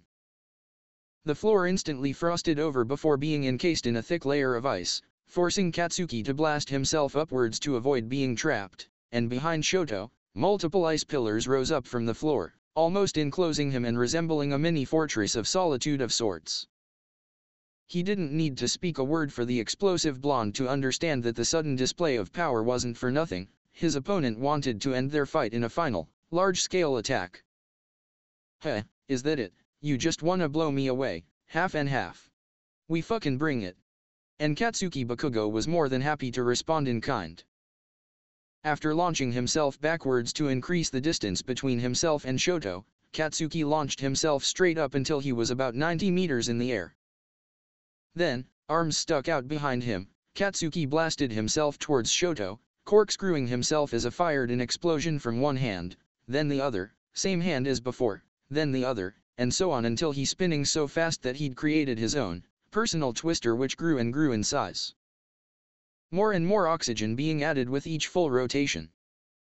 TCH, I'd hoped not to use this until the sports festival, but I'll gladly show this off if it means knocking you down a peg, half and half. Shoto suddenly swept out his left arm, abruptly switching to his fire side and unleashing so many flames that one could be forgiven for believing he had just strapped a high-powered booster rocket to his back from the sheer volume of flames that were shooting off behind him.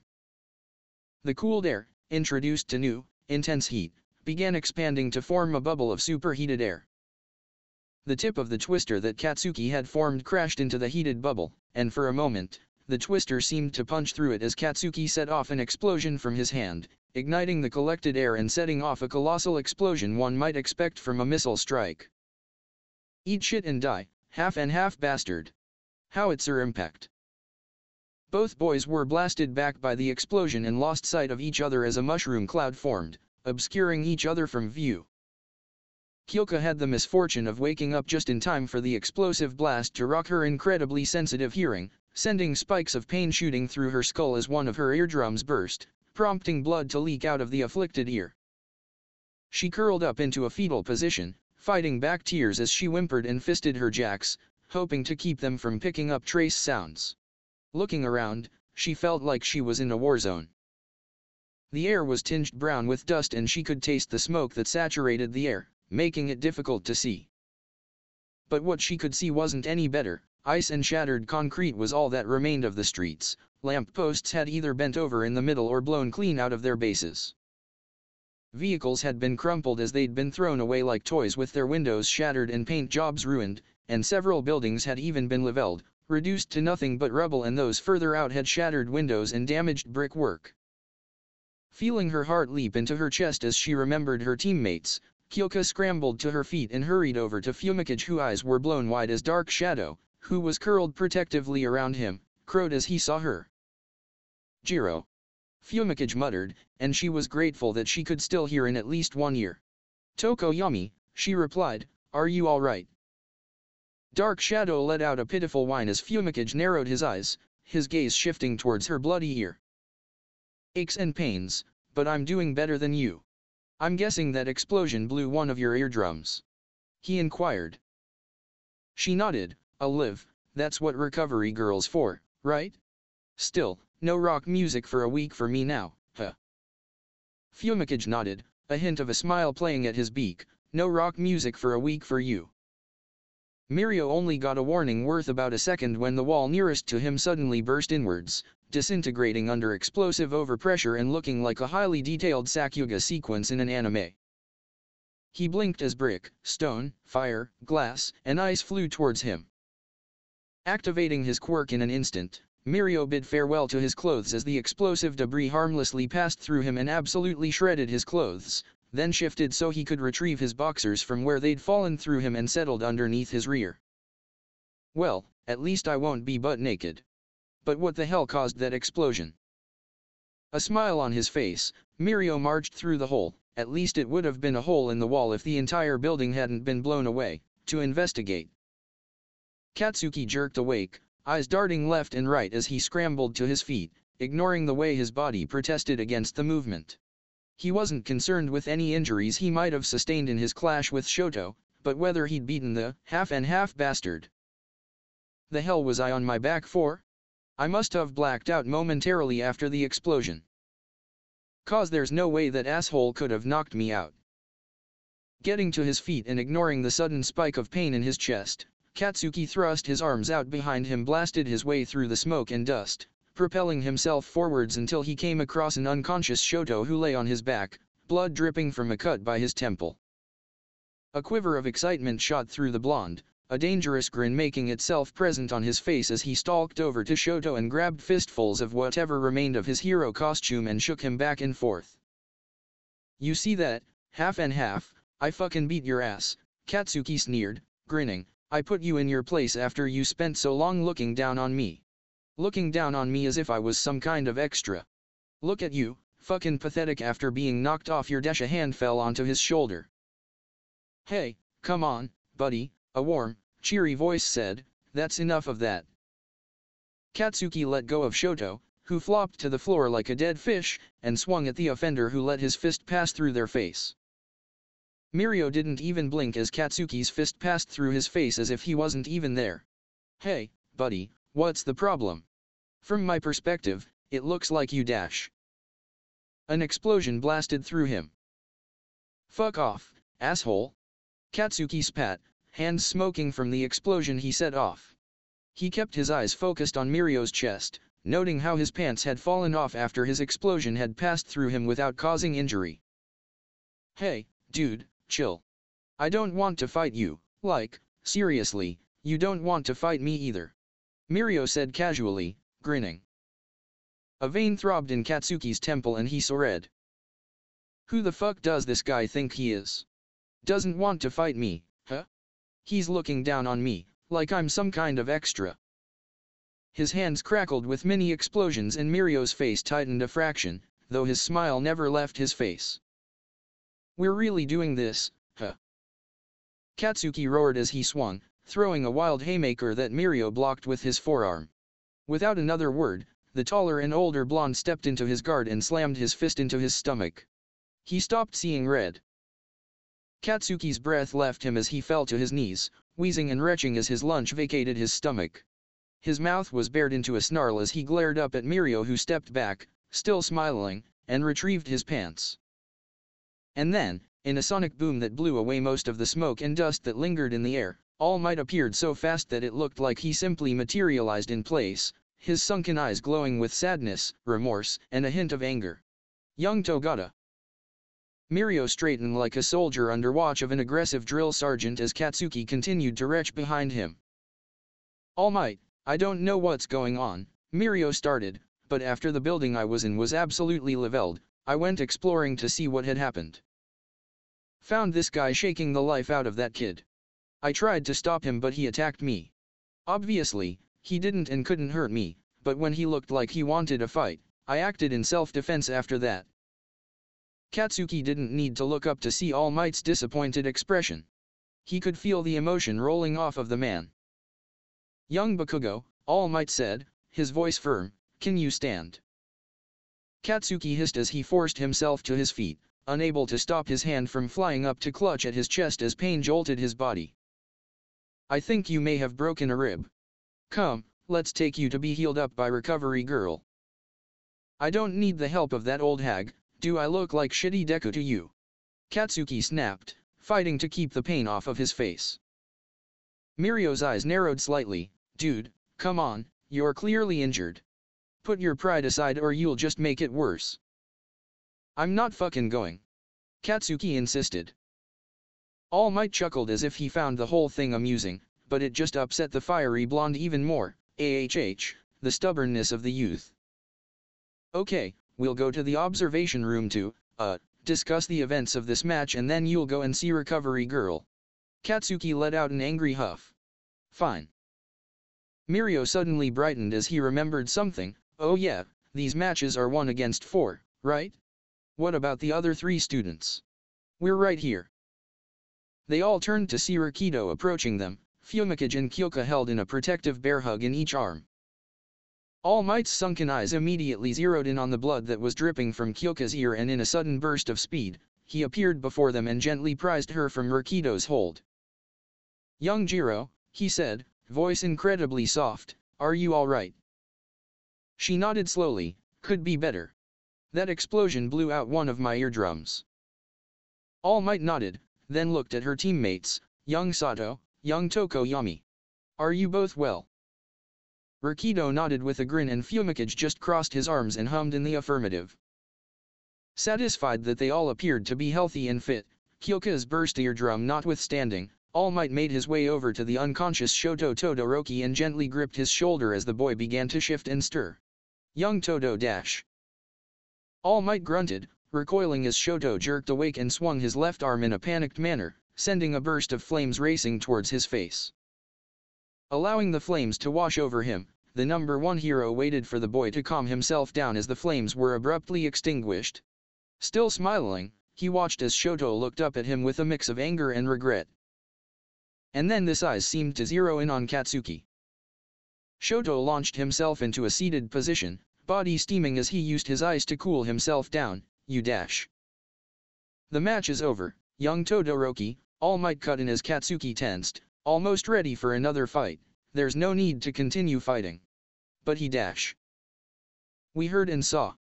Before we head off to the observation room, are you injured? All Might inquired.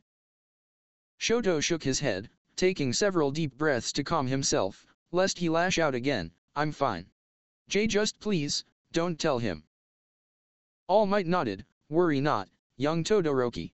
Nobody but myself and your classmates will know about this.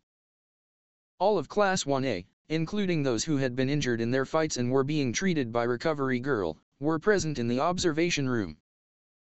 Recovery Girl had initially been reluctant to let them move about, but soon allowed the recovering students to go since none of them had injuries on their lower half of their bodies, though when the participants to match 3 returned, she threw a fit about Katsuki's broken rib and Kyoka's burst eardrum.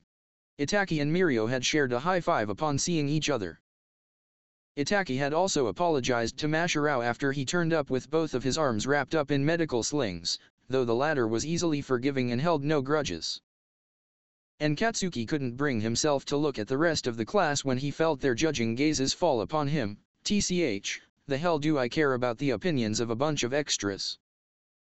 All Might had been about to start speaking, when the observation room's automated doors slid open and Shota Aizawa shuffled in looking like a vengeful demon with the bandages wrapped around his face, the menacing glare enhanced by the red glow of erasure.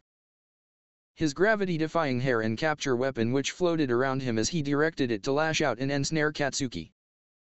Hey, what the hell?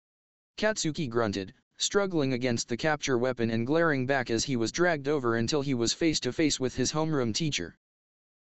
Don't you what the hell me? Shota growled, staring his student down, you absolutely disgust me. I heard everything you said to Todoroki and I've run out of patience with you. Frankly, someone like you shouldn't be anywhere near this prestigious school. You're smart and talented, yes, but you, Bakugo Katsuki, are an embarrassment. I have half a mind to expel you where you stand, but I won't. Huh, why not? Katsuki felt himself be drawn a little closer as Shota blinked, leaving him staring into his bloodshot, dark eyes, but he didn't dare use explosion to free himself. Because if it were up to me, you'd be given a permanent expulsion and a warning about your behavior would be sent out to every hero school in Japan to ensure you can't enroll elsewhere, Shota sneered, his voice devoid of emotion, but don't think you'll be getting away with this unpunished.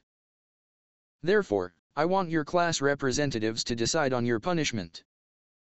The blonde froze, feeling his armpits heating up as he turned and stared at Itachi who stared back. I think, Momo began softly, this should go with a class vote. Itachi nodded, agreed. A vote for a week-long expulsion. Bakugo-kun can return to class the day before the UA Sports Festival. I was contemplating a 2-week-long expulsion, but allowing his talent to go missed by pro heroes would damage his long-term career prospects. And another vote for 2-hour detentions after school every day for a month after his return to school. And, of course, given the person in question, Bakugo-kun doesn't get a vote. Mina whistled, oof, somebody's in trouble. Be quiet, Ashido-san. Itachi admonished, getting snickers from some of the other students. Katsuki bristled as he glared at her, itching to wipe the smile off of her face. And therefore, Itachi continued, should a vote end up in 9 for and 9 against, my sister's vote, as class representative, will serve as the tie-breaking vote. Shota let out a considerate hum as he released Katsuki who stumbled as he regained his footing and glared at the floor. All in favor of a week-long expulsion, please raise your hands. Momo said. Several hands went up into the air, with Momo's hand rising last once she saw that there was already a majority in favor, prompting Katsuki's simmering temper to ignite once more as he looked up. Thank you, Momo continued, lower you hands now, please. All against a week-long expulsion, please raise your hands. All remaining hands went up, before being lowered seconds later. Katsuki bit his lip, drawing blood and wishing for all this to end so the extras would stop trying to humiliate him, fucking assholes. Especially you, shitty Deku, I bet you're just enjoying something like this. The power you have over me right now, to kick me out of school for a week. Well, fucking, savor it, because your ass is grass and I'm gonna smoke it. Shota swept his eyes over the class, in favor of expulsion to against, 17-2. Bakugo Katsuki, don't bother checking into UA until the day of the UA Sports Festival. We'll be revoking the clearance on your security card until then. Yeah, whatever. Katsuki sniffed, shrugging off the comment. Class 1A proceeded with their second vote. Shota eyed Katsuki who made a point of looking anywhere but his way, in favor of detentions for 2 hours after every school day for a month, 15-4. Treasure whatever quiet moments you get. You'll be getting lines whilst being looked over by Present Mike, and I'll make sure he talks your ear off for each of those 2 hours. Now, go and get out of my sight, boy. Katsuki clenched a fist, itching to throw a punch at the nearest person as shitty hair and Pikachu walked up to him. Hey, sorry man, Ajiro said, awkwardly grinning as he ran a hand through his red hair, I mean, sure, what you did wasn't cool or manly, but I don't think you should be expelled over it. Fuck off, shitty hair, I don't need your damn pity. Ajiro backed up, hands in the air as he smiled, hey, I get it, bro, you need space. Denki just shrunk back as Katsuki stormed past him, hey, dude, I only voted against those proposals cause while your vocabulary may be a steaming pile of shit, I'd rather not end up on your yeah, cool, just ignore me. Katsuki didn't even hear his words as he stormed over to Izuku, the green-haired boy's eyes widening with nervousness and curiosity. The blonde twitched, wishing he could knock that doe-eyed expression off of shitty Deku's face. This fucker, he wasn't lying during the first battle trials when he said he wasn't afraid of me anymore. Is that it, Deku, you looking down on me too? You think you're fucking better than me? Young Midoriya. He heard All Might murmur from somewhere behind him. Katsuki also couldn't feel his explosive sweat being produced by the pores in his hands, alerting him to Erasure's use, and he could hear Shota's capture weapon brushing against itself. Izuku steadied himself as he looked the blonde in the eye. Kakin. You think I didn't see you at the back with your hand raised twice, Katsuki sneered, leaning in, I know what your play is, Deku. You're just trying to get back at me. Get back at me for those days when I showed you how worthless, pathetic, and weak you really were. You think having this secret quirk changes anything? Well, guess what, it doesn't. You still are, and always will be a dash. That's enough. Katsuki rounded on Momo, who took a step back. Or what? She straightened her back, causing him to scoff with disgust at the self-assured and confident front he could see her putting on towards him. I'll call for another class vote. And this time, I'll make sure you miss the UA Sports Festival. Katsuki growled, but backed down. You, all of you, he spat, I hope you have fun without me. Because when the stupid sports festival comes around, I'm going to make an example out of all of you. I'm going to show you that you are all extras. That none of you are better than me. I'm going to show all those pro heroes why their attention should be focused on me. I'm gonna put you all in the dirt and make sure you can't climb back out. And I'll be sure to put out extra effort for you. He growled, making a point of glaring at Shoto, Izuku, Momo, and Itachi. Giving Mirio the stink eye, and finding his anger rising to new heights when the taller blonde continued to smile at him, Katsuki turned on his heel and stormed out of the observation room. The entire class seemed to let out a sigh of relief once the automatic doors closed behind him. All Might let out an uneasy chuckle. Shota continued to glare at the doors for a few seconds, then deactivated Erasure and blinked several times, trying to ease his dry eye before he administered his eye drops. Momo massaged her temples as if she was nursing an oncoming headache. Shoto quietly left the room, not in the mood to speak to anyone. Mirio walked over to Itachi and let out a laugh. Wow, Itachi-san, the dude's got some serious issues. Itachi grunted, pocketing his density seals which he'd been fully prepared to use if Katsuki attacked his sister. I'll be honest, Mirio-san, a brute like Bakugo-kun shouldn't be here. If I were in my sister's place, I would have given him a month-long expulsion. I know you would have, Mirio said, and what's with the long face? He's not here. Come on, smile. Itachi shot him a deadpan stare, and ruin the calm and collected image my class has of me? Absolutely not. I'll smile in front of everybody when Batman laughs. Mirio chuckled, brushing off the curious stares he was getting. I didn't think you read comic books, and he actually has, but in the movie, Batman, the Killing Joke. Still not doing it, Mirio-san. Knowing he'd slipped out of the observation room without anyone noticing, Shoto made his way to the boys' changing room, discarded his ruined hero costume and changed back into his school uniform. He was glad nobody else was around to bother him, since with the storm that was brewing inside him, he probably would have lashed out at them. Seeing Katsuki temporarily expelled had brought him little to no satisfaction. Shoto wanted the blonde to suffer like his older brother, Tuya had, suffer like his mother, Rei had, like he had. To him, missing out on a week's worth of lessons wasn't enough. He wanted Katsuki feel his pain. The furious yelling, laced with belittling taunts and angry sneers. The punches, backhands and kicks that used to bruise his body as he tried to toughen him up. How do you expect to protect people if you can't take a simple punch? Shoto could hear Endeavor's voice ring through his head. Stand up, Shoto. The villains out there won't be as lenient as I am. Even the small-scale exposures to Endeavor's flames. Each and every time, the man would try and coax him into fighting fire with fire, but Shoto would always counter with his ice. Once he was fully changed, Shoto dismissed the thoughts he had of him, grabbed his backpack and swung open the door of the changing room, pausing when he saw Momo standing on the other side, pity swimming in her onyx eyes. He didn't want to see any of it. "What do you want?" he inquired, biting back the scathing insult he'd been about to throw at her, because A, she wasn't the cause of his anger, and B, he really didn't want to talk to anyone at the moment. "You left rather quickly," Momo said, her voice full of concern. "I'm not going to ask if you're okay, because it is obvious that you're not. So, after what you've been through, is there anything I can do to help?" Shoto openly scowled, his anger overriding his emotional self-control. "I don't need your pity nor your help, Yaoyorozu." He moved to step around her, but she also moved so he couldn't get past her. "Out of my way. You don't have to suffer alone, Totter Dash."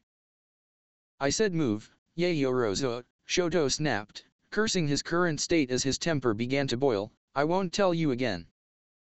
She furrowed her brows and pursed her lips, eyes shifting downwards momentarily. "Or what, you'll blast me away with your ice?" Shoto nearly gaped as he stared at her.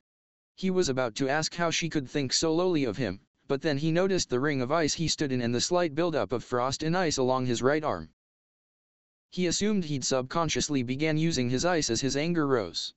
Such a slip-up was unlike him and he wasn't going to let it happen again. Last thing he wanted wasn't another lecture from Endeavor about self-control. "Why are you so intent on helping me?" Shoto murmured, so quietly that Momo almost didn't hear him over the hiss of the steam that came off his body. "Is this so you can feel good about being class representative?" Momo actually scowled at him, offended by the assumption. "I'm not doing this as part of my class representative duties, Todoroki-kun. I can see that a classmate of mine is in need of help and I want to give it to them." Shoto shrunk in on himself, feeling his cheeks heating up, and it had nothing to do with his quirk. "I'm sorry." "Apology accepted," she replied curtly. "You don't have to pour your feelings and pain to me. I can tell that you're not that kind of person, but when you need to talk, I'll be here and ready to listen. Class 1A will be waiting for you." Class 1A. We're all in agreement that what Bakugo-kun did was out of order. And whilst most of them are odd and terrified of the sheer power that the awkward introvert standing before me has, they're all ready to help you out," Momo stated. A light dusting of pink colored Shoto's cheeks as he looked away and mumbled something under his breath. "What was that?" "I'm not an introvert," Shoto said, slightly louder so she could hear. "Really?" she responded, a smirk playing at her lips. "How many friends do you have? Siblings not included." The heterochromatic boy coughed and looked away. "Exactly. Now with Bakugo-kun out of the way for a little while, hopefully you'll be able to relax a bit. Keep up your angry brooding and you'll go gray before you're 18. Momo teased. "Angry brooding?" Shoto narrowed his eyes. "I don't brood angrily. And even if I was, how can you tell? Most of the class is usually going on about how expressionless Yaoyorozu and I are." Momo smiled, tilting her head slightly. Shoto nearly rolled his eyes, glancing away from her. Why was she looking at him like he was some kind of adorable 5-year-old?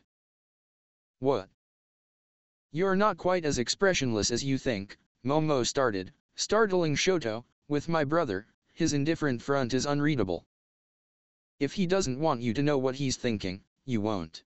Although, as his sister, I can usually tell. You on the other hand, you think you have his unreadable, mysterious front. I'll admit, you have a great poker face, but your eyes give everything away." "My eyes?" Shoto pushed, suddenly feeling self-conscious about his dual-colored eyes. What was wrong with them? Momo nodded, her smile dimming. "When you aren't focused on a certain task, they're filled with anger and resentment. Now, remember, try to relax now that Bakugo-kun won't be here for a while and we'll be here when you need us. You might not consider us as such, but we're your friends, Todoroki-kun." Shoto nodded, then smoothed out his face into a neutral expression as he took in her words, even if the notion of friends was foreign to him. Having a feeling that they were done, Momo stepped aside, allowing him to walk past her. She watched Shoto stride down the corridor, stop halfway down and glance back at her. His eyes flashed with something, then he turned back and continued walking away.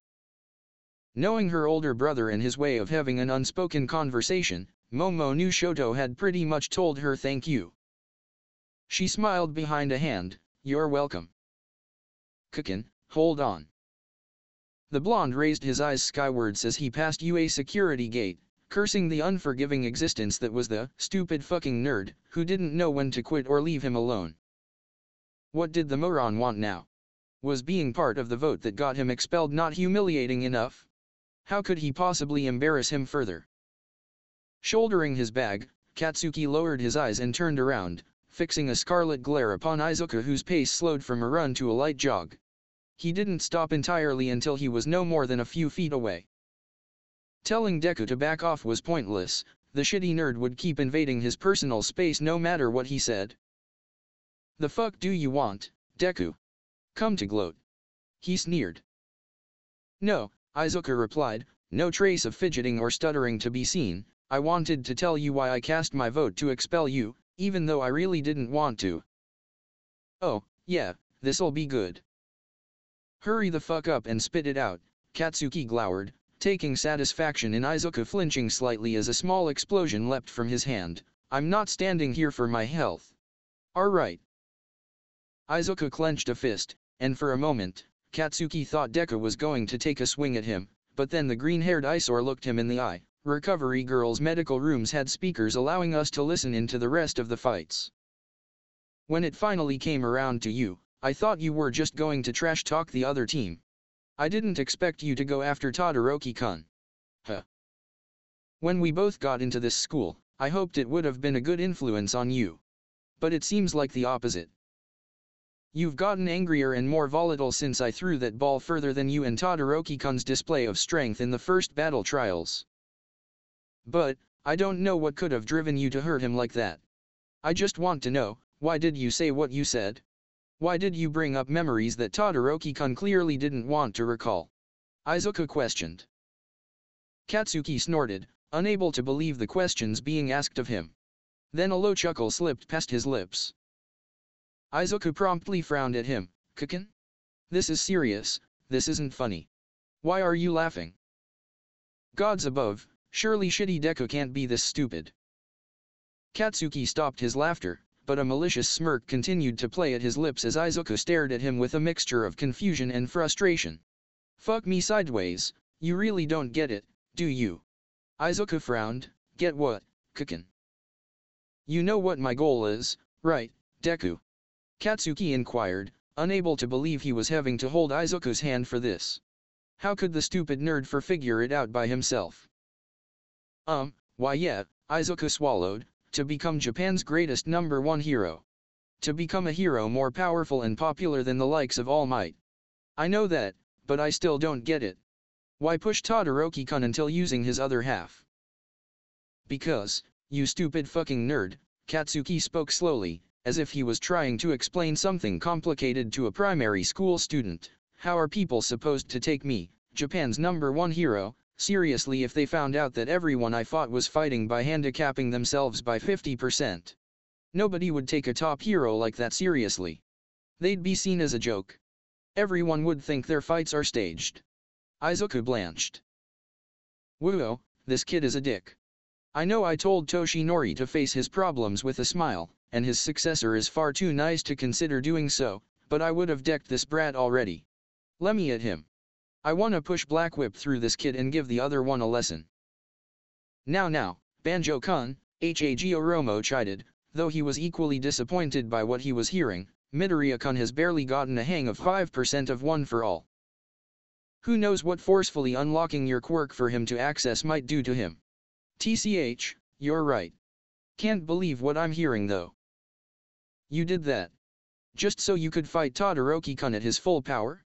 And because you thought Class 1A wouldn't take your declarations of being the strongest student if you beat Todoroki-kun using only half of his quirk? Damn straight. Kukin, that's horrible. Nah, Katsuki rebuffed him with a smirk, that's just how I work, Deku. Nobody gets respect if they half-ass things like icy hot was. I thought it was half and half bastard. That's too long. Katsuki responded, shrugging, though the idea of any kind of insult, even one as mild as bastard, coming from Izuku was hilarious to him. I see, Izuku mumbled, and there's another reason I wanted to expel you. Yeah? And what's that, Deku? Katsuki growled. Izuku steeled himself. When you said Todoroki's mother should have killed herself by taking a swan dive, it brought back memories of what you said to me at secondary. When you told me to pray that I had a quirk in my next life and take a swan dive off the roof of a building. I could have let everything else pass, but that crossed the line for me. You tried to hurt Todoroki-kun the same way you hurt me. Katsuki spat on the ground. Piss off, Deku. Is this all some kind of joke to you, Kakin? Izuku inquired, disbelieving that Katsuki didn't think anything he said wasn't hurting people. You can't keep going on like this. How do you expect to become a hero if all you do is insult and hurt people? Endeavor's attitude sinks, but I don't hear anybody complaining. Katsuki shrugged. Actually, there's complaints about him all the time. The blonde felt a vein throb in his temple. Fuck off, Deku. And one more thing, Kakin, I don't know what's going to happen in the sports festival, but going by what I've seen of previous events, it pits students against each other. Izuku started, causing Katsuki to grunt in response. You've put me down my entire life and I want it to stop. That's why, if we're pit against each other, I'm not going to back down like I used to. Katsuki blinked. Because I'm going to fight and beat you. Happy belated 16th birthday, Kakin. Oh ho ho ho, the fucking nerd's balls must have dropped for him to challenge me like this or he's gone delirious. Katsuki thought, so amused that his usual furious response to such a challenge didn't arise. To be frank, Deku, you've got some front challenging me, borrowed quirk or not, Katsuki sneered, his hands crackling with small explosions. Just don't go crying to your mom when I beat your ass into the ground for all of Japan to watch. Going through the stacks of homework she'd picked up from her primary school students, Fuyamai jumped in her seat as knocking on the front door of the house abruptly brought her out of her musings. Setting her pen down, she got out of her seat and headed over to the door and opened it, her face brightening and then falling when she saw the anguished expression on her little brother's face. To see such a blatant display of emotion on his face shocked her more than anything. Normally, her little brother was so blank. Shoto, welcome she started, before her smile fell from her face, replaced by worry. Shoto. What's wrong, has something happened at U.A? Was there another villain attack?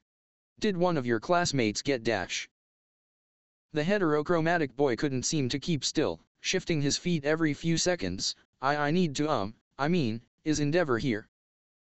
No, Fuyamai stepped aside, gesturing for him to not keep standing outside like some kind of stranger. Father is still working.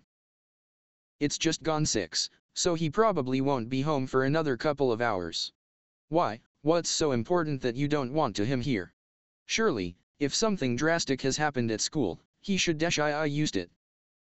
She cocked her head to one side, confused. You used it? What do you use, Shoto? It. Shoto stressed, practically trembling. What's it? Oh, right, you mean you used your flames. Fuyamai deduced, eyes widening. Her little brother just nodded, coughing as he wiped his teary eyes. Letting out a gasp, Fuyamai captured Shoto into a hug that he hurriedly reciprocated, letting out a breath as they stood like that for a couple of seconds, in each other's embrace. She let a few seconds pass, and with him on the same train of thought, they pulled away from each other, though Fuyamai kept her hands on her younger brother's shoulders which trembled through his tears. Shoto, she said softly, what happened? Come on, you can tell me. And I swear to you, I won't utter a word of this to father.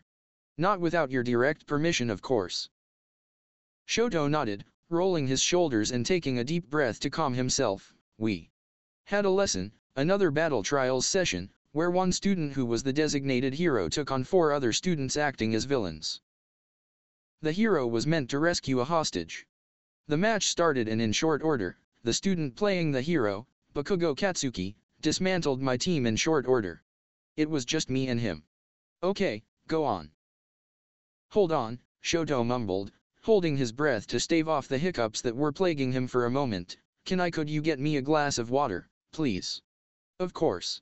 Just water. Shoto nodded, just water. Fuyamai hurried into the kitchen and grabbed a clear, glass cup from a raised cabinet. Turning to the other side that had the sink, she grabbed a jug full of water and poured out water until the cup was 3/4 full. Setting the jug back down, she passed the cup to Shoto, who backed the water without pausing to take a breath. She smiled at him. Another glass. Please. Shoto replied, holding out the glass to her. She refilled the glass and, like the first time, he downed the glass without pausing to breathe. Sufficiently deeming himself hydrated and no longer liable to burst into tears again, Shoto set the glass down and then he and sister moved to sit in the living room. Okay, Fuyamai hummed, a concerned smile gracing her face as she ran a hand through her bicolored hair. When you're ready. Shoto sighed, an action normally foreign to him. Bakugo started off by asking why I wouldn't use the fire half of my quirk. Shoto started, voice firm but tense. He started asking if it was related to why mother is in hospital. I threatened to kill him for bringing her up, but Bakugo wouldn't stop talking. Fuyamai gasped, he brought her up? That's horrible. How did he even know about mother? Shoto's face morphed into a glower. He read the police report that he provided after that day. She could already feel her emotions welling up inside of her, but Fuyamai knew she couldn't back down now, tears be damned. She had to persevere. If not for herself, but for Shoto's sake. Sorry, she sniffed, I interrupted. Please, go on. Bakugo went on to mock Tuya's suicide, Shoto continued, almost wincing as Fuyamai's horrified gasp. Unlike Shoto, she'd been old enough to remember how their father had come home, broken and defeated with the news that his eldest son had committed suicide. Only the eventual revelation that Shoto's quirk had rejuvenated the bright spark Fuyamai used to see in her father's eyes, only for it to return with more sinister undertones. Undertones that she desperately tried to look past. To look past and see the good, wholehearted man that was trapped underneath. Between her and her two brothers, only Fuyamai had faith that she'd see her loving father come back, and she didn't care how long she had to wait. He went on to mock how I got my facial scar, Shoto went on, shifting his gaze to the floor. Bakugo said that she was scum, that she wasn't worth calling a mother. He said that if she could handle having a husband like him and a son like me, then she should have killed herself and hoped for a better family in her next life. I unleashed my flames after that. Fuyamai's emotional dam shattered like glass. She burst into tears, openly weeping and sobbing as she imagined all the emotional torment her younger brother had to endure, and Shoto flinched as there was an almighty crack as the living room, barring the two seats they were sat on, were suddenly encased in ice. And it had nothing to do with him. Fuyamai was openly crying, face in her hands, and she got out of her seat and almost tripped over the ice as she captured Shoto in another hug. His shirt grew damper and damper as she cried into his shoulder. He awkwardly returned the hug as he clenched his left fist, expelling as much heat as he could to thaw the room and reheat his sister's body temperature, which had plummeted from the uncontrolled release of her quirk. They stood like that for a few minutes. Fuyamai hugging him and crying into his shoulder with zero effort going into controlling her quirk, while Shoto hugged her back as he counteracted her quirk with his unreleased flames. Fuyamai, he started, sounding slightly strained, please get your quirk under control. I can't do this forever. She nodded, pulling away and wiping at her eyes as she started sniffling. Wiping her nose with a tissue, she focused on her quirk and slowly reined it in, allowing Shoto to cease the minor usage of the fire half of his quirk. Right, she said, although her eyes were red and puffy, did this Bakugo get punished, or do I have to go down there and make some noise? I'll fully bring Natsuo if I have to. And we both know what he's like when he's angry or upset. He did. Our homeroom teacher, Eraserhead, wanted to permanently expel him, but he left it to student vote. He's been expelled for a week, so he'll be back in time for the UA Sports Festival. He should have been made to miss the festival. Fuyamai pouted. Agreed. So, this is probably going to sound stupid, but now that you've used your flames dash, that was a one-off, Shoto interrupted, a hard glint in his eyes, I will never use it again. The following morning, Katsuki found his blissful sleep interrupted by a screeching voice that belonged to someone who, no matter how he loved them, he'd never actually tell her that thought, was the bane of his existence. Katsuki. Why the hell aren't you at school, get your ass out of bed, was the sentence that ripped him out of his sleep. Huffing and groaning, and wishing that he wouldn't have to deal with explaining why he wouldn't be attending UA for a week, he rolled to one side and smushed a pillow against his face. His silence was broken once more a few seconds later. Katsuki, get the fuck out of bed before I drag you out by your hair. Letting out an anguished sigh as he threw his duvet and pillow aside, Katsuki rolled out of bed and stretched, feeling popping in the bones throughout his body. Yanking his dark red dressing gown off of his door and pulling it on, he swung open his door and headed over to the bathroom, quickly taking a piss, wiping down his face to freshen himself up and brushed his teeth. Walking out the bathroom, Katsuki took his time getting down the stairs. Quickly reaching the bottom, he yawned and then made his way into a spacious living room where his mother and father were seated, looking highly apprehensive, and Shota Aizawa, still wrapped up from head to toe in bandages. For fuck's sake. His mother, Mitsuki, presented him with a sunny smile as soon as he walked into the room. She was out of her seat in an instant, pinching Katsuki by the ear and hauling him over to an unoccupied sofa. Ignoring how he slapped her hand away, she glowered down at him, how nice to see you with us, Katsuki. Mind telling your father and I how you got expelled for a week from U.A? Katsuki glared at the floor, wishing it would open up and take him away. Son, please, look your mother in the eye and answer her.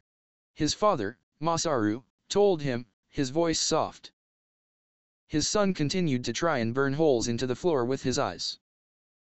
When it quickly became clear that Katsuki wasn't going to be answering any questions, Shota grunted and stood up, then pulled out a case with a DVD in it.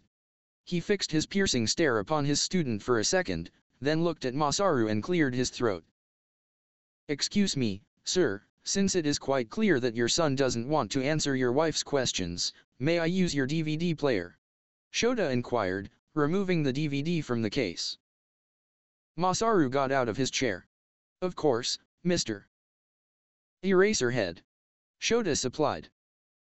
Of course, Eraserhead, Masaru chuckled, rubbing his head nervously as he took the DVD from the other man and placed it into the silt in the DVD player. He then grabbed the TV remote and switched it over to the DVD setting. Setting that down, he picked up the DVD remote, sifted through the various records before pressing on one as per the instructions of Shota. There's sound, so you can hear every word that came out of your son's mouth, Shota stated. I want you to play through the whole thing. Don't pause and I don't expect any questions until you've watched the whole thing. Mitsuki looked like she wanted to argue, but one look from the pro-hero killed whatever she'd been about to say. Taking that as his cue, Masaru turned up the volume and allowed the recording to play. Shota watched, face as unreadable as a brick wall. Katsuki refused to watch, scowling as he glared at the floor.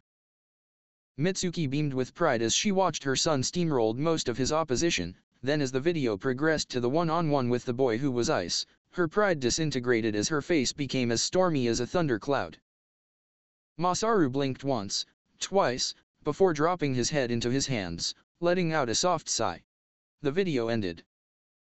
Mitsuki rounded on her son, grabbing a fistful of his hair and pulling him up, not hard enough to rip strands out, until he was looking at her face. You disgusting little shit, what the fuck was going through your head when you said those things, huh? Throw as much verbal shit at someone as you'd like, but leave personal loss and people's mothers out of it. You hear me?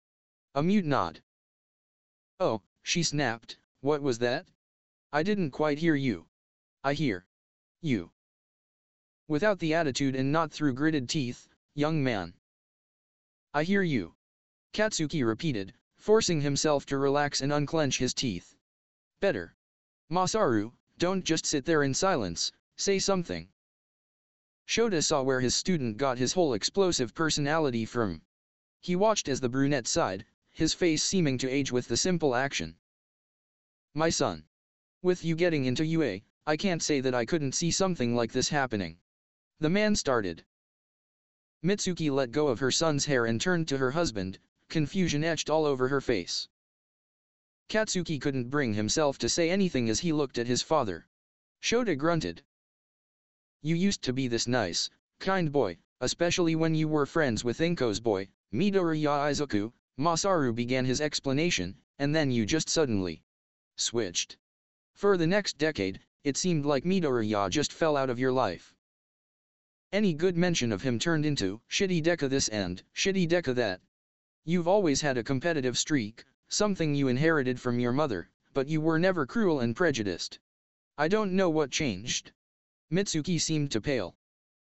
Shoten narrowed his eyes, gesturing for the man to continue. Masaru took a sip from his glass of water before he did so. Something in you must have snapped after your 6th birthday, Masaru continued. Whenever I went with you to a parents' evening to talk to your teachers, you were always belittling other students. That kid with the lowest grades is going to be collecting bins for the rest of their life, or that dumbass with a stutter needs to learn how to speak properly, or that quirkless shit will never achieve anything. Shota merely blinked. Mitsuki sighed, shaking her head. Katsuki refused to acknowledge any of the shame that seemed to be flooding into him. And now, Masaru's voice turned uncharacteristically hard, lacking its usual warmth and softness. In your quest to become the strongest hero in Japan, you put others down, calling them extras. Your pride can't allow you to fight others at anything less than their full potential. Their problems become excuses for you, don't they? Where do you get off on mocking the pain of others? To Mitsuki, you're her angel, so I thought she hadn't noticed or had noticed and didn't care. I do, but didn't say anything because I thought she'd bulldoze whatever argument I had with her. Well, son, here's a reality check for you. If either of your parents had married somebody else, guess what? You'd be a nobody. Mitsuki choked. Shota's eyebrows disappeared into his bandages. Katsuki's head shot up, eyes wide. What? Masaru flexed his hands a few times until there was liquid that looked rather foggy in his palms. The man proceeded to rub his hands together, the friction causing the liquid to explode, going off with the force of a firecracker. My quirk, acid sweat, allows me to secrete explosive sweat. I can only detonate via rubbing my hands together, the father said, then looked at his wife. Your mother's quirk, glycerin, allows her to produce exactly that. Her skincare routine notwithstanding, it's what keeps her looking like she's still in her late 20s. Shota watched, wholly unimpressed, as Mitsuki preened. If I'd had a child with someone else, you'd be born with a quirk no better than mine, Masaru continued, but through your mother and my genes, your explosion allows you to produce and detonate the substance that is remarkably similar to, but isn't quite, nitroglycerin. This power, that you love to lord over others, had spawned from the sole fact that I was taken by your mother's domineering personality. Now imagine if I was like most other men, pushing Mitsuki away because a man must be louder and bigger than his wife. A smirk came about Mitsuki's face. Katsuki nodded imperceptibly, itching to deck his old man for the lecture he vowed not to give a second thought about. Consequences be damned. Bakugo. The blonde looked over to his homeroom teacher who was staring at with the intensity of 1,000 bored, yet intensely focused men. What? I want you to think about what's been said today, Shota drawled. I don't expect a sudden change from you. That unrealistic, but I want you to be better. I know you can be. Your parents want you to be better, and regardless of the power or versatility of their quirk, I have no time for arrogant children like yourself. Whether it takes weeks or months, I don't expect I want you to turn yourself into somebody worth teaching and paying attention to. To turn into somebody who, when they say, I'll surpass All Might and become Japan's greatest hero, I'll believe them. Am I understood? Katsuki looked away and mumbled something. Mitsuki furrowed her brow. Speak to your teacher clearly, Katsuki. Shota's eyes flashed red, causing Masaru to flinch. I'm sorry, I didn't quite hear that. Katsuki forced himself to look at Shota's glowing eyes. I understand. Shota blinked, then began administering his eye drops to ease his dry eye. Good. And on that note, thank you for your time, Mr. Bakugo, Mrs. Bakugo. Mitsuki waved him off, thank you for bringing our son's personality deficit to our greater attention, Eraserhead. We'll ensure our son thinks about what he's been told, won't we, Masaru? Masaru recognized the sickly sweet tone his wife was using. A tone that promised no sex for him if he said the wrong thing. Of course, dear, he said, then turned to Eraserhead who had stood up. May I see you out? Sure. Masaru opened the front door and Shota began to walk out, but paused as his right foot hit the pavement.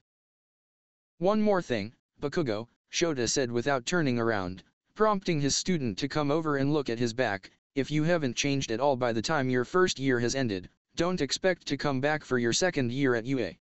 You've got, what? 11 months to change. No pressure. He walked out and Masaru shut the door. A week passed and the UA Sports Festival rolled up far too quickly for many in Class 1A and 1B. Despite the fact that they'd all been training after the dramatic and explosive end to the second battle trials, several students felt like they hadn't had enough to train. Starting from the 9 a.m. of Japan's specific time zone, hundreds of thousands of TVs across East Asia and North America would be tuning in to watch the UA Sports Festival. Then, as Class 1A was hyping themselves up for the major event, right after half of them had gotten over falling over themselves when Katsuki Bakugo waltzed into the classroom as if he owned it, one Shoto Todoroki decided now was the perfect time to drop an absolute bombshell. Midoriya, he started, face carefully blank as the boy turned to him, looking at things objectively. I can say with absolutely certainty, that I'm stronger than you. You might spend a lot of time with All Might, and I don't know why, but I know that I can beat you. Itachi turned to watch the sudden confrontation with amused interest. Katsuki snorted softly. Dude, what the fuck? Yo, is this a declaration of war between Todoroki and Midoriya? Hey, there's no need to start a fight. Knock it off, this isn't manly. Izuku blinked, slightly taken aback. Todoroki-kun. We're not here to make friends, Shoto replied coldly, turning to walk out of the class. So what does my declaration of war matter? Todoroki-kun, I don't know what's come over you to make you say that. I know you're better than me, you're more capable than most. Izuku paused, causing the tension in the air to thicken, but looking at it objectively, everyone here, even those from other classes, are aiming for the top. I can't afford to fall behind either, so I'll be giving it everything I've got. Tinya waved his arms furiously. Yaoyorozu-kun, aren't you going to stop this shameful display? Do something. What's there to stop? It's not like they're at each other's throat, Momo replied, hiding a smile behind her hand as she turned to Itachi. Looks like they're all fired up. Are you ready? Itachi internally scoffed, having a feeling that the UA Sports Festival would be similar to the Chunin exams, except there'd be no progression in rank at the end of it, of course.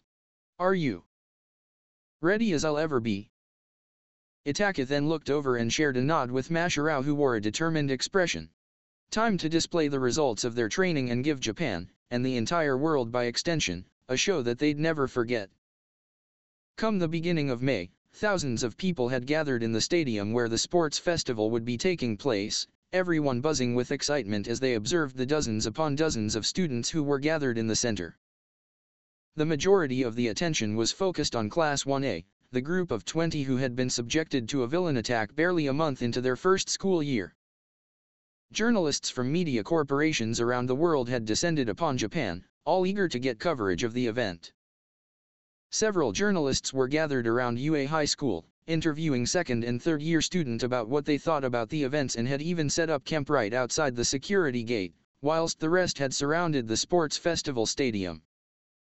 Trying their best to get a view from inside the stadium or interviewing the pro heroes who surrounded the stadium. About 60 pro heroes, none of them in the top 10, had been taken from their usual duties to act as protection detail whilst the sports festival was taking place.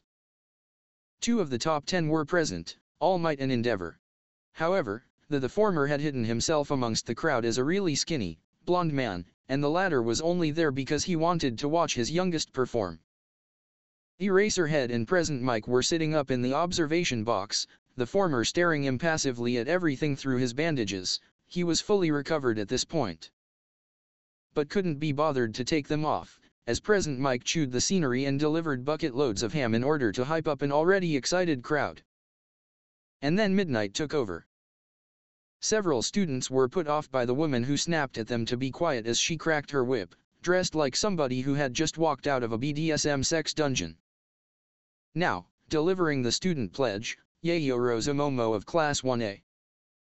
The woman announced, winking at the younger Yayorozu twin who shook her head at the pro's antics and stepped up to the podium and stood before a microphone as she stared up at the audience who were watching as a hush fell over them. "Can't say I'm not surprised," Hanta said, smirking. Yayorozu did get the top score during the entrance exam. Several students glanced at Katsuki who ignored them, but the minute twitching of his eyebrow told them that he didn't want to be reminded about that very fact. However, Itachi could hear several of the students from the other class scoffing. "Look at her, who does she think she is? I bet she thinks she's better than us because her and her class survived that villain attack." "Hey," another piped up, "isn't that the representative of Class 1A? No wonder she was chosen to deliver the student pledge. Class 1A has been known, historically, to get the best resources at the expense of the other classes in the same year." Momo cleared her throat. "Midnight Sensei, we pledge to deliver upon the expectations set upon us by all those watching now. No matter the obstacles set before us, we will overcome them. We will impress those ahead of us and inspire those who will come after us. To those watching us now, observe and have your fears put to rest about whether we can live up to the heroes of today. Now, sit back and enjoy the event. Go beyond, plus ultra." She stepped back and bowed. Itachi felt himself swell with pride, beginning to clap as Momo met his gaze. He gave her a small smile as the crowd roared with anticipation and joy, while the rest of the student body followed his example and clapped until Midnight cracked her whip to silence them. Now that was one hell of a manly speech. Ajiro grinned, punching at the air. "How can it be manly when Yao Momo is dash?" Kyoka cut herself off, shaking her head as Momo walked down the podium steps and returned to Itachi's side. "You know what, I'm not going to bother arguing about that." "That was a well-done speech, Momo-chan," Itachi told her. Momo smiled and leaned her head against his shoulder. "Thank you. Everything after the first sentence was improvised." "Ah, look at that," a voice said from somewhere behind them. "She's so chummy with him. Is that her boyfriend?" another voice asked. Itachi turned his head as Hanta let out a snort, Sharinon flashing in disgust as he glared at the speakers, a female and a male whom he'd never seen before. "Fools, I'm her brother." "Huh, cool, is she available?" Itching to catch the student in an illusion, Itachi opened his mouth to answer but Momo beat him to the punch. "I am, but I'm not looking right now." "And, buddy, even if she was," Hanta chimed in, smirking, "you'd be punching way above your weight class." The student turned red in anger and embarrassment, prompting the female student next to him to giggle behind her hand. Giving Hanta a nod of appreciation, Itachi and Momo turned back to Midnight as she began to speak. "Now then," Midnight said with a smile, gesturing to a massive screen, "with that out of the way, we can move on to our first event where I can guarantee that a lot of you will be choking back tears by the end of it. Behold, SLA students, the obstacle event. All classes will take part and will race through a course which is 4 kilometers long and stretches around the stadium. You're free to do whatever you want, but you must remain within the track or there will be punishment." "Punishment?" Izuku echoed. "The rule breaker will most likely be disqualified," Itachi stated, getting a nod of understanding. Metal shifting over dirt turned many heads, students looking over to one part of the stadium to see one part of the stadium moving apart to create a long tunnel. Midnight cracked her whip and pointed to the tunnel with a predatory grin, prompting the entire student body to fill into the tunnel, with the ones at the front stopping before they walked onto the track. "A tunnel? Is this our starting point? So cool. How did they get the funding to build something like this? Now let's get this party started. On your marks. Get set." The tension in the tunnel skyrocketed as Midnight seemingly drifted off. Several students were shivering with excitement, adrenaline already coursing through them before the race had even started, and some were bouncing from foot to foot like boxers psyching themselves up before a fight. The temperature had suddenly fallen and all eyes were drawn to Shoto, who was down on one knee, the ground frozen directly beneath the hand he had planted against the ground. Itachi didn't need to read minds to know what he was going to do. He's going to freeze everyone else the moment he's allowed to. Keep the competition confined to the tunnel whilst he gives himself as much of a head start as he can. A smart move, Todoroki-kun, but you shouldn't have choreographed what you were going to do. Explosions began crackling amongst Keisuke's hands, a bloodthirsty grin reaching across his face from ear to ear, while Izuku entered a slightly squatted stance as cyan-colored lightning began sparking to light around him. Rakido gulped down a couple of sugar cubes, causing his muscles to swell and strain against his clothes, and Fumikage had dark shadow wrapped protectively around him. Start. Itachi leapt onto the shoulders of the nearest student, who had the feet of penguin and flippers in place of his arms, his weight causing them to buckle underneath him as they barely managed to keep themselves upright. And then ice encompassed everything. Shit, what's with all this ice? Arg, I'm stuck. I can't feel my damn feet. There was so much of it that it burst out of the tunnel and was launched down the track before them for a good hundreds meters. For a moment, there was no activity, and then Shoto ran out of the tunnel without a care in the world, head straight and eyes focused on the frozen track ahead of him. Nice try, Todoroki-kun, but it's not good enough. Huh, you think something like this can hold me back? Think twice, icy hot. Relatively unsurprised by Katsuki voices taunting him, Shoto would have been more disappointed if he'd actually managed to trap the blonde with such a simple move. The heterochromatic boy spared a glance behind him. Izuku seemed to have brute forced his way past his ice, arms pumping as cyan lightning flickered around his form, though it quickly faded away moments later and his pace slowed from the equivalent of a full-blown spirit to a moderate jog. Why aren't you using your quirk, Midoriya? What are you trying to hide? Rakido had also muscled his way out of his ice, and an orange-haired girl who Shoto had never met before smashed it apart with her enlarged hands. Momo pole vaulted out of the range of his attack, but she had donned footwear which had ice skate blades on the outer edges of the bottom and rollerblade wheel situated between them, and was now skating on the ice he left behind him. Meanwhile, Katsuki had blasted past the ice and was rapidly gaining on him. Itachi had avoided his attack by mounting the shoulders of another student. Fumikage had used dark shadow to tear apart the ice holding him in place. But Shoto noticed further along behind them both was a tired-looking student with purple hair being carried by a squad of 4 who seemed totally out of it. There was another student who appeared to have split up into dozens of pieces. And all of her individual pieces were flying through the air, unimpeded by his ice. Nuisances. Momentarily stopping in his tracks, Shoto swept his arm and conjured a colossal ice wall which was the width of the track, 4 inches thick and 20 meters high, and would take his pursuers a good minute to get past, except perhaps for the girl who could split herself apart. He turned and ran, heating himself up to stave off the frostbite that was beginning to bite at his skin. Humph, seems Todoroki-kun is determined to come first. Having since dismounted the unlucky student from before, and incapacitated him with the Sharingan, Itachi came across Katsuki, Rakido, and Fumikage trying to smash their way past the ice. Izuku and Momo hung back with him, but he was aware that Itsuko was further back behind him, but not by much. Movement caught his eye, and looking up, he saw Setsuna's various parts flying around the wall of ice. Should we help them? Izuku inquired, glancing at them. Itachi shrugged. He was more than content to sit and wait. It's not like he could access his main Jikyo Sharingan and use the Susanoo to smash the wall. Nor would he ever want to awaken those cursed, twisted eyes again. Momo glanced at him. Would you rather be here, conserving your energy, or with them, wasting it? Ah, good point. Look, they're nearly through.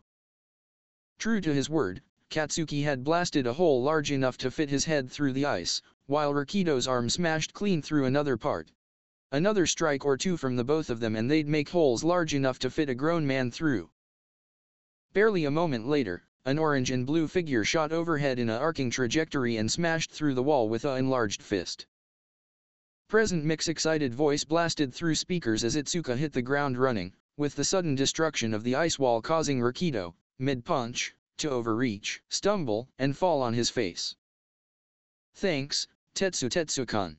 She called back, her sudden appearance prompting Itachi, Izuku, and Momo to break into a sprint. No problem, big sis Kendo. Tetsu's voice hollered from somewhere behind him. Momo was already rapidly closing the distance between herself and Itsuka as a surprised Katsuki snarled and began blasting himself forwards. It was bad enough that Icy Hot was way ahead of him, but now some no-name extra from one of the other classes had gotten ahead of him. For the blonde, this was beyond unacceptable. It was an absolute travesty. Itachi and Izuka were neck and neck, though the former's height was allowing to him to slowly build a lead ahead of the green-haired boy whose arms were pumping back and forth compared to Itachi's more leisurely run. He didn't know why Izuka wasn't using one for all to outpace him, but wasn't about to start advocating for him to do so. Itachi assumed Izuka was trying to save as much energy as possible, or he didn't want to use it, get ahead of Katsuki and draw the blonde's attention towards himself. And then he heard something that caused the corners of his lips to twitch upwards, even as a colossal zero-pointer robot appeared and started lumbering towards Shoto, who didn't look at all concerned by its appearance and froze it solid.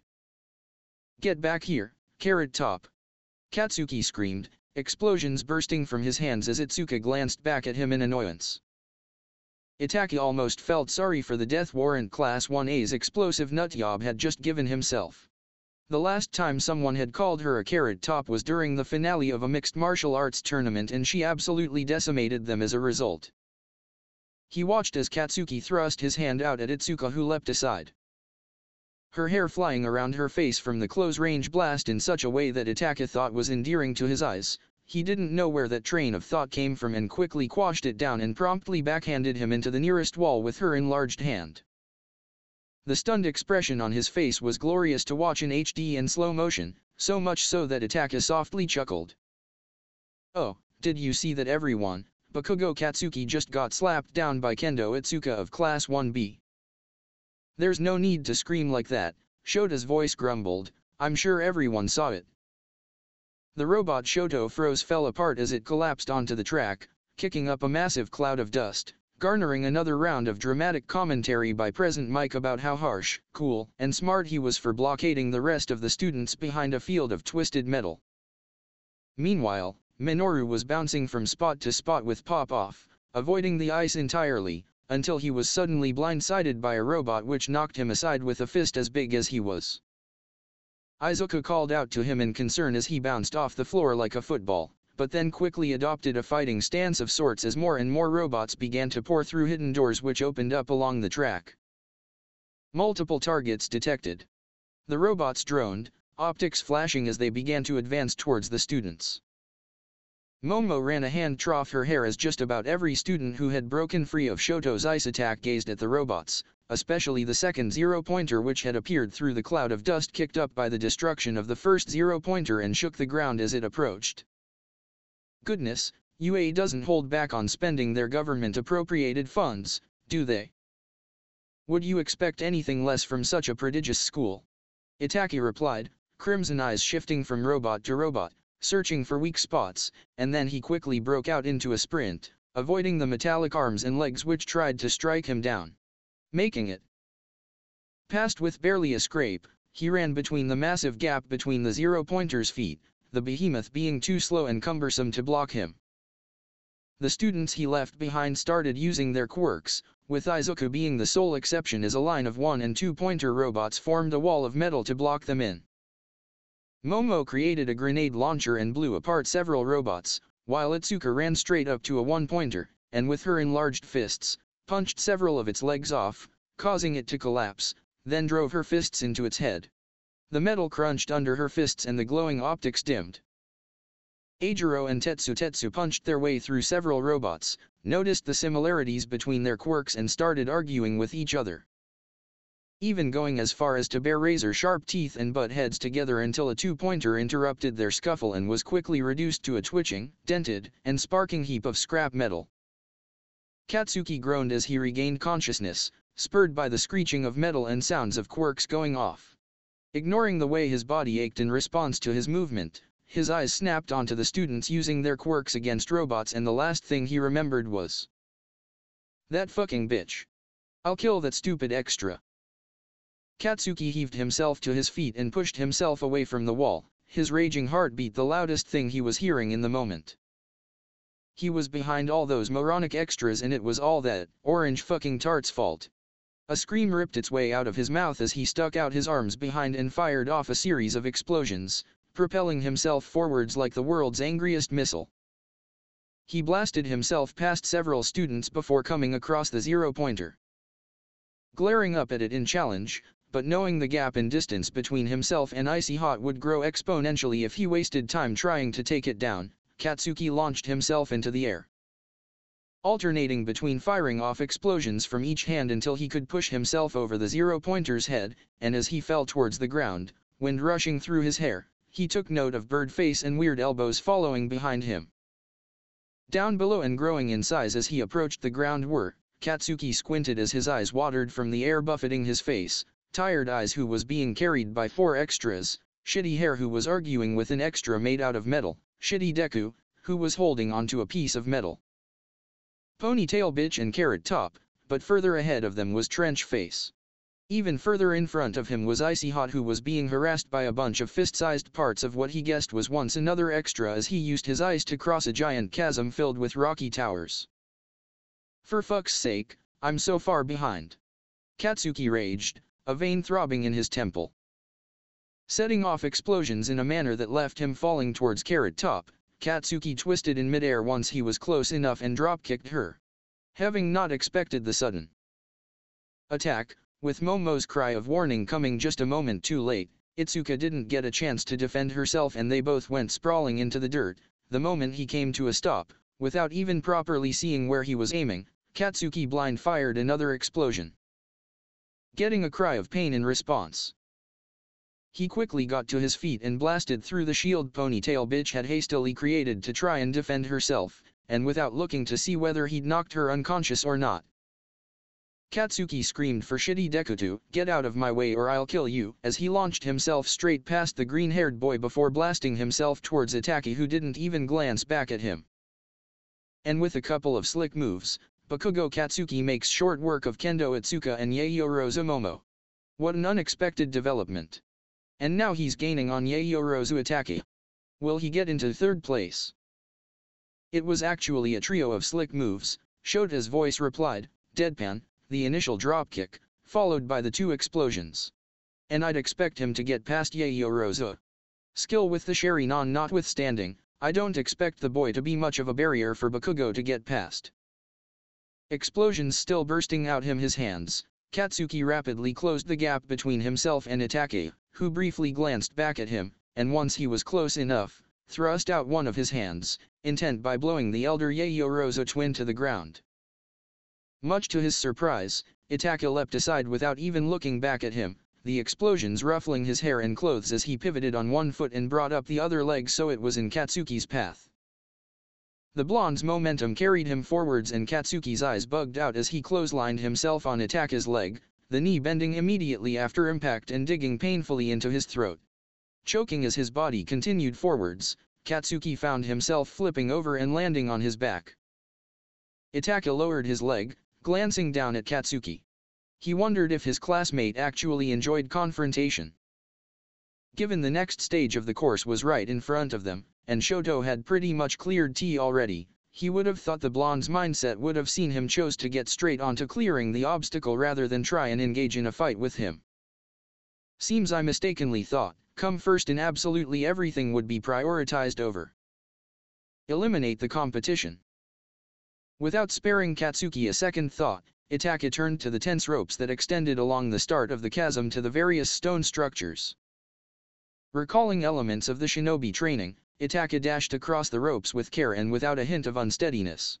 He repeated this another 6 times. By 3rd rope, Katsuki had gotten up again, blasted himself across the chasm and left him behind, until he had made it to the other end of the chasm where he continued his run, noting how the only ones ahead of him were Shoto, Setsuna and Katsuki.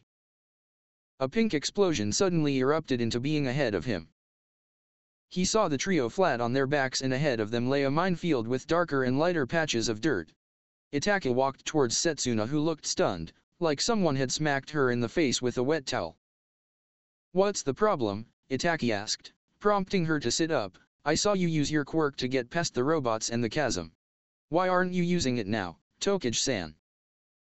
Because, she replied as Katsuki and Shoto got to their feet and started running across the minefield with reckless abandon, setting off dozens of mines in the process whilst trying their hardest to kill each other. Whoever came up with this obstacle is a psychopath. We have to get past this minefield without using our quirks to bypass them. I see. Itachi deactivated his Sharingan and then look at me. I'm flying with my baby ease. He turned back to the chasm so see a student with bright pink hair flying clean over the chasm with the aid of support gear, a gleeful smile etched onto her face.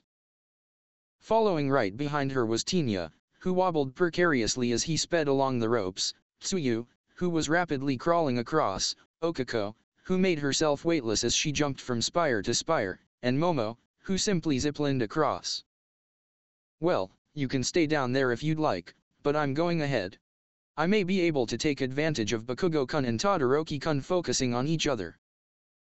Yeah, cool, go ahead, Setsuna grinned at him. I'm gonna wait here and flirt with your sister when she comes. Itachi shot her a deadpan look. Please, don't.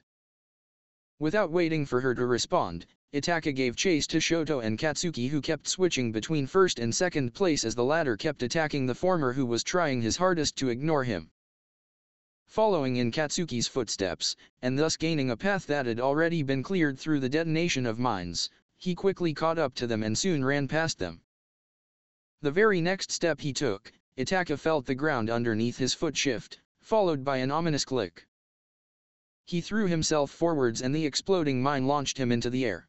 Instinctively, his Sharingan flared to life, and through the super detailed, slow motion, Itachi was able to discern up and down, twisting in midair so he hit the ground shoulder first and bit back a hiss as pain shot through his arm, knowing right away that he'd dislocated it. He picked up himself, and noticing how quiet it had gotten, glanced back and saw Shoto and Katsuki glaring at him, cold fury burning in their eyes. Katsuki, predictably, exploded. First Icy Hot issues a declaration of war to the wrong guy, and now you, the blonde seethed, blasting himself towards Itachi and locking their gazes together. You think you can take first place from me, trench face? You think I won't dash? Katsuki's rant was cut short as his eyes went glassy and he face-planted the floor. Through he skidded straight past a mine which went off, tossing his limp body aside. When he didn't get back up straight away, Shoto cautiously advanced and kept his eyes fixed no higher than Itachi's neck, correctly assuming Katsuki's sudden silence had something to do with why the tomo in Itachi's Sharingan had been slowly rotating around the pupil. What did you do at him? Hypensis. It should only last a minute. Whatever. Shoto immediately began running, and before Itachi could do anything, he found his legs frozen to the floor. Wincing as the cold passed by his sports uniform and bit into the skin of his legs, Itachi cursed his inability to use fire-style ninjutsu as he contemplated his next course of action. He could either wait for Katsuki to snap out of the hypnosis and blast him hard enough to break him out of the ice, hope Katsuki ignored him and wait for Momo to free him, or Itachi looked around, blast himself free with a mine he'd be able to reach if he bent over and stretched. He didn't like any of the choices, but began reaching for the mine regardless. Once he could reach the discolored pile of dirt that no doubt held a mine beneath it, Itachi formed a fist and smashed his fist into the ground. Hearing the telltale click, he straightened up and winced as the mine blew up in his face, freeing him and blasting him backwards, sending further sparks of pain through his dislocated arm. Tempted to lay where he was now flat on his back, Itachi knew he only had about 12 seconds to spare before Katsuki woke up. My everything hurts. He muttered to himself, scrambling to his feet and breaking into a sprint. Itachi hadn't even made it to the halfway point of the minefield. Shoto was 3/4 of the way through, when he heard an angry roar, followed by more explosions. Multiple mines went off behind him and Katsuki flew past him a second later, casting a death glare his way before he came down on Shoto, who looked irritated that he had to deal with Katsuki again, with the fury of 1,000 suns. And then there was an even greater explosion behind him. Movement above prompted Itachi to look up, where he saw Izuku falling out of the sky, his teeth clenched as he held a metal plate close to his body, while a line of pink smoke arced through the air behind him, its starting point about 20 meters into the minefield. Nowhere close to the first quarter point. The green-haired boy fell out of the sky, landed feet first on the shoulders to Katsuki and Shoto, who buckled under the sudden introduction of his split weight onto their bodies and only noticed him when he boosted himself off their shoulders and slammed the plate into the ground as hard as he could, setting off a mine which blasted them aside and himself further forwards. As Izuku hit the ground, cyan-colored lightning burst into life for a split second as he used full cowling to avoid breaking his legs. And then he began sprinting as hard as he could along the final section of the race, a clear path which led to a tunnel, without any indication that he'd be using one for all to boost his speed. Itachi ran past Katsuki and Shoto, who were still recovering from an unexpected explosion to the face. The former looked incredibly pissed, appearing more angry than he'd been when Shoto or Itachi had been ahead of him. And would you look at that, folks? After an intense three-way race between Todoroki Shoto, Bakugo Katsuki, and Yaoyorozu Itachi, Midoriya Izuku has passed all three of them with some out-of-the-box thinking and is now in first place. Can he keep this new lead? Could you please stop shouting in my ear? Shota's voice grumbled. The audience can see what's going on with the monitors, there's no need to spell it out for them. Keep this up and I'll be deaf by the end of the day. Midoriya. Shoto muttered. Get back here, shitty Deku, Katsuki screamed, his face purple with rage. Trench face and icy hot is bad enough, but I will not have your wimpy ass ahead of me. I'll fucking kill you. Coming through. Risking a glance over his shoulder, Itachi saw Momo was running through the minefield with an odd-looking device in her right hand and she was aiming it at the ground. Having recalled the position of several mines, he watched as she stepped on mines without a care in the world, only for them to go off 2 seconds once she was past them, leaving her clear of detonation.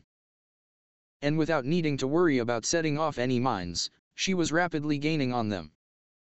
Further behind Momo was a writhing ball of sharp, green thorns which brushed off explosions as it rolled through the minefield.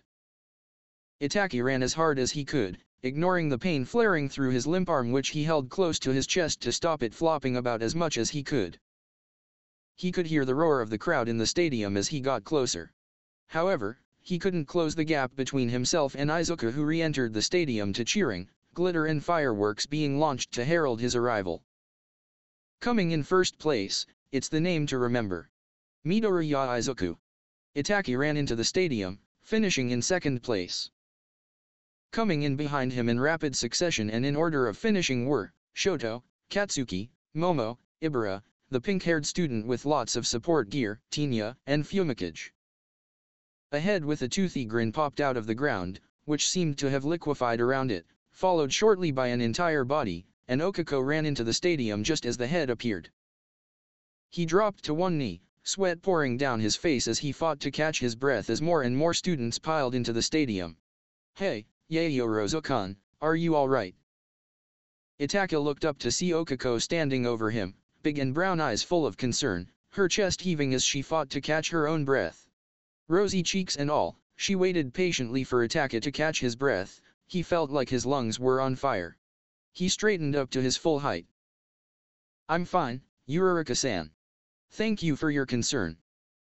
She nodded tentatively. You don't look okay. Is your arm hurting you? Did you injure it at some point during the race? Itachi refrained from sighing, dropping his free hand from where it'd been holding his other arm which hung limply by his side. Indeed. I dislocated my arm at the shoulder. I don't believe it'll work again.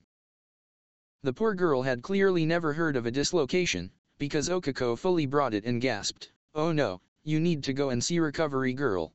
How will you graduate from UA with one arm? I'd rather not, and I'm sure I'll manage. But dash. Stop being stubborn, Itachi-san. I'll set it for you since you don't want to see recovery girl. A new voice spoke nearby and Itachi turned his head to see Itsuka stood close by, a wry smile on her face. Unwillingly, his Sharingan followed a bead of sweat as it slid down her face, under her chin and past her neck, before. Itachi deactivated his Sharingan and looked away, knowing Shisui was most certainly laughing at him from wherever he was in the afterlife.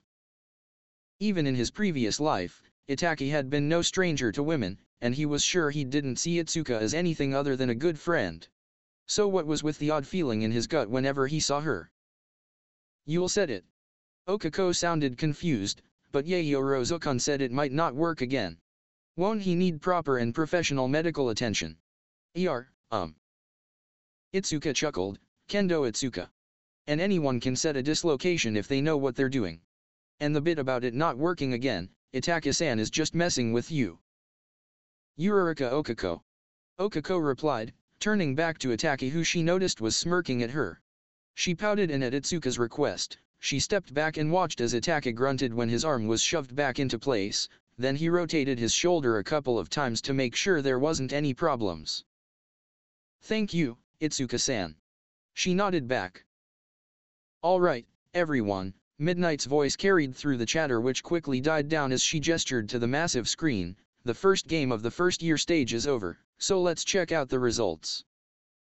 Izuku's face came up first with a first right to him. Following after him were the faces of 41 other students who came before him, with the student in 42nd place being some generic-looking student with dark eyes and brown hair, named Tomiyasu Kawasaka. However, of the 42 students who passed, a large majority appeared to have come from Class 1A and 1B, with some others coming from the other classes. The top 42 have advanced to the next round, but I apologize to those who didn't make it, Midnight announced, a sly grin on her face, for it'll be much more exciting than the last round, so be sure to give the media and your audience a show they will never forget. What could the second event be? Oh, there's so much tension that I can feel it throbbing in my core. The students just stared at her, aghast. Ibara, especially, looked revolted by the impure words.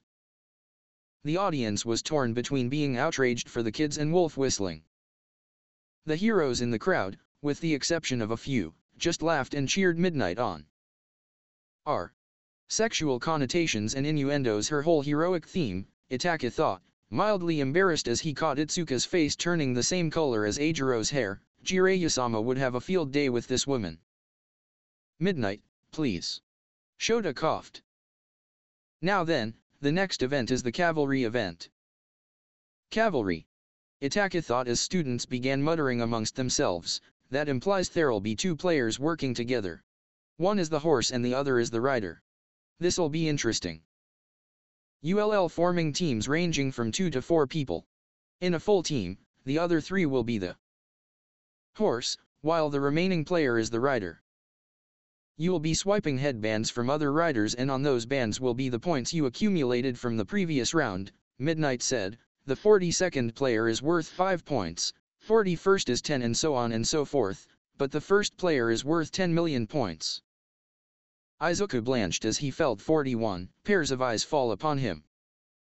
The time limit is 15 minutes, Midnight continued, swaying her hips. A team's point value is the points scored by their respective individuals. A team with 41st and 42nd place, for example, would have 15 points. You'll be fighting with your quirks to steal each other's headbands and gain the highest possible score before time runs out, but you must tie your bands around your forehead or neck so they can be stolen. No hiding them underneath clothes. Lest you want both taken from you. And even if you lose your headbands before time runs out, your team can still try and get them back. Several students began muttering amongst themselves. Itachi glanced at Izuku who was practically vibrating in place from all the tension and nervous energy he was holding within himself. So, as the participant who came in second, I would have 205 points. 41 people who didn't come in first times 5, with number 41 starting at 5. From 205 to 10 million is quite the leap. Either way, it gives people more incentive to target no one. Lastly, no attacking other teams with the intention of breaking them up. Your only goal is to get the headbands, nothing more. Break the rule and you'll given a red card. You'll sit out the game. Now, you have 15 minutes to form your teams. Go. Itachi was already moving, forming a team in his mind as he approached his sister who, coincidentally, was approaching him. It had taken Itachi less than 3 minutes to form his team. It consisted of himself, his sister, Tinya and Shoto. The twins had sought each other out straight away and then gone to Tinya who had turned down an opportunity to team up with Izuku. The bespectacled student had agreed so join. them straight away.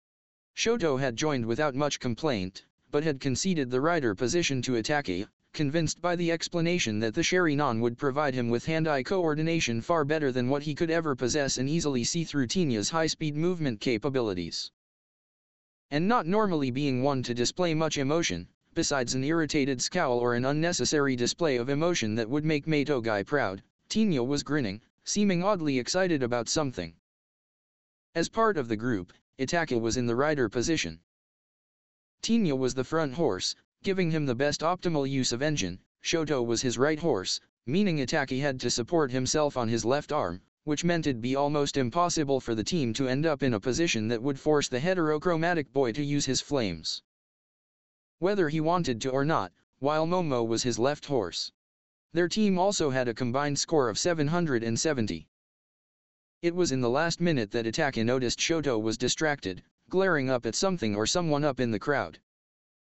Following his gaze, Itachi found his eyes landing on the unmistakable flaming figure of Endeavor who appeared to be staring directly at his son. "Todoroki-kun, is that your father?"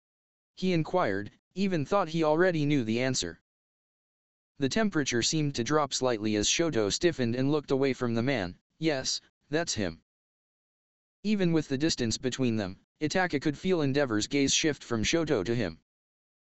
"Riyaadi." Present Mick's voice boomed throughout the stadium. "Start. That is it for today."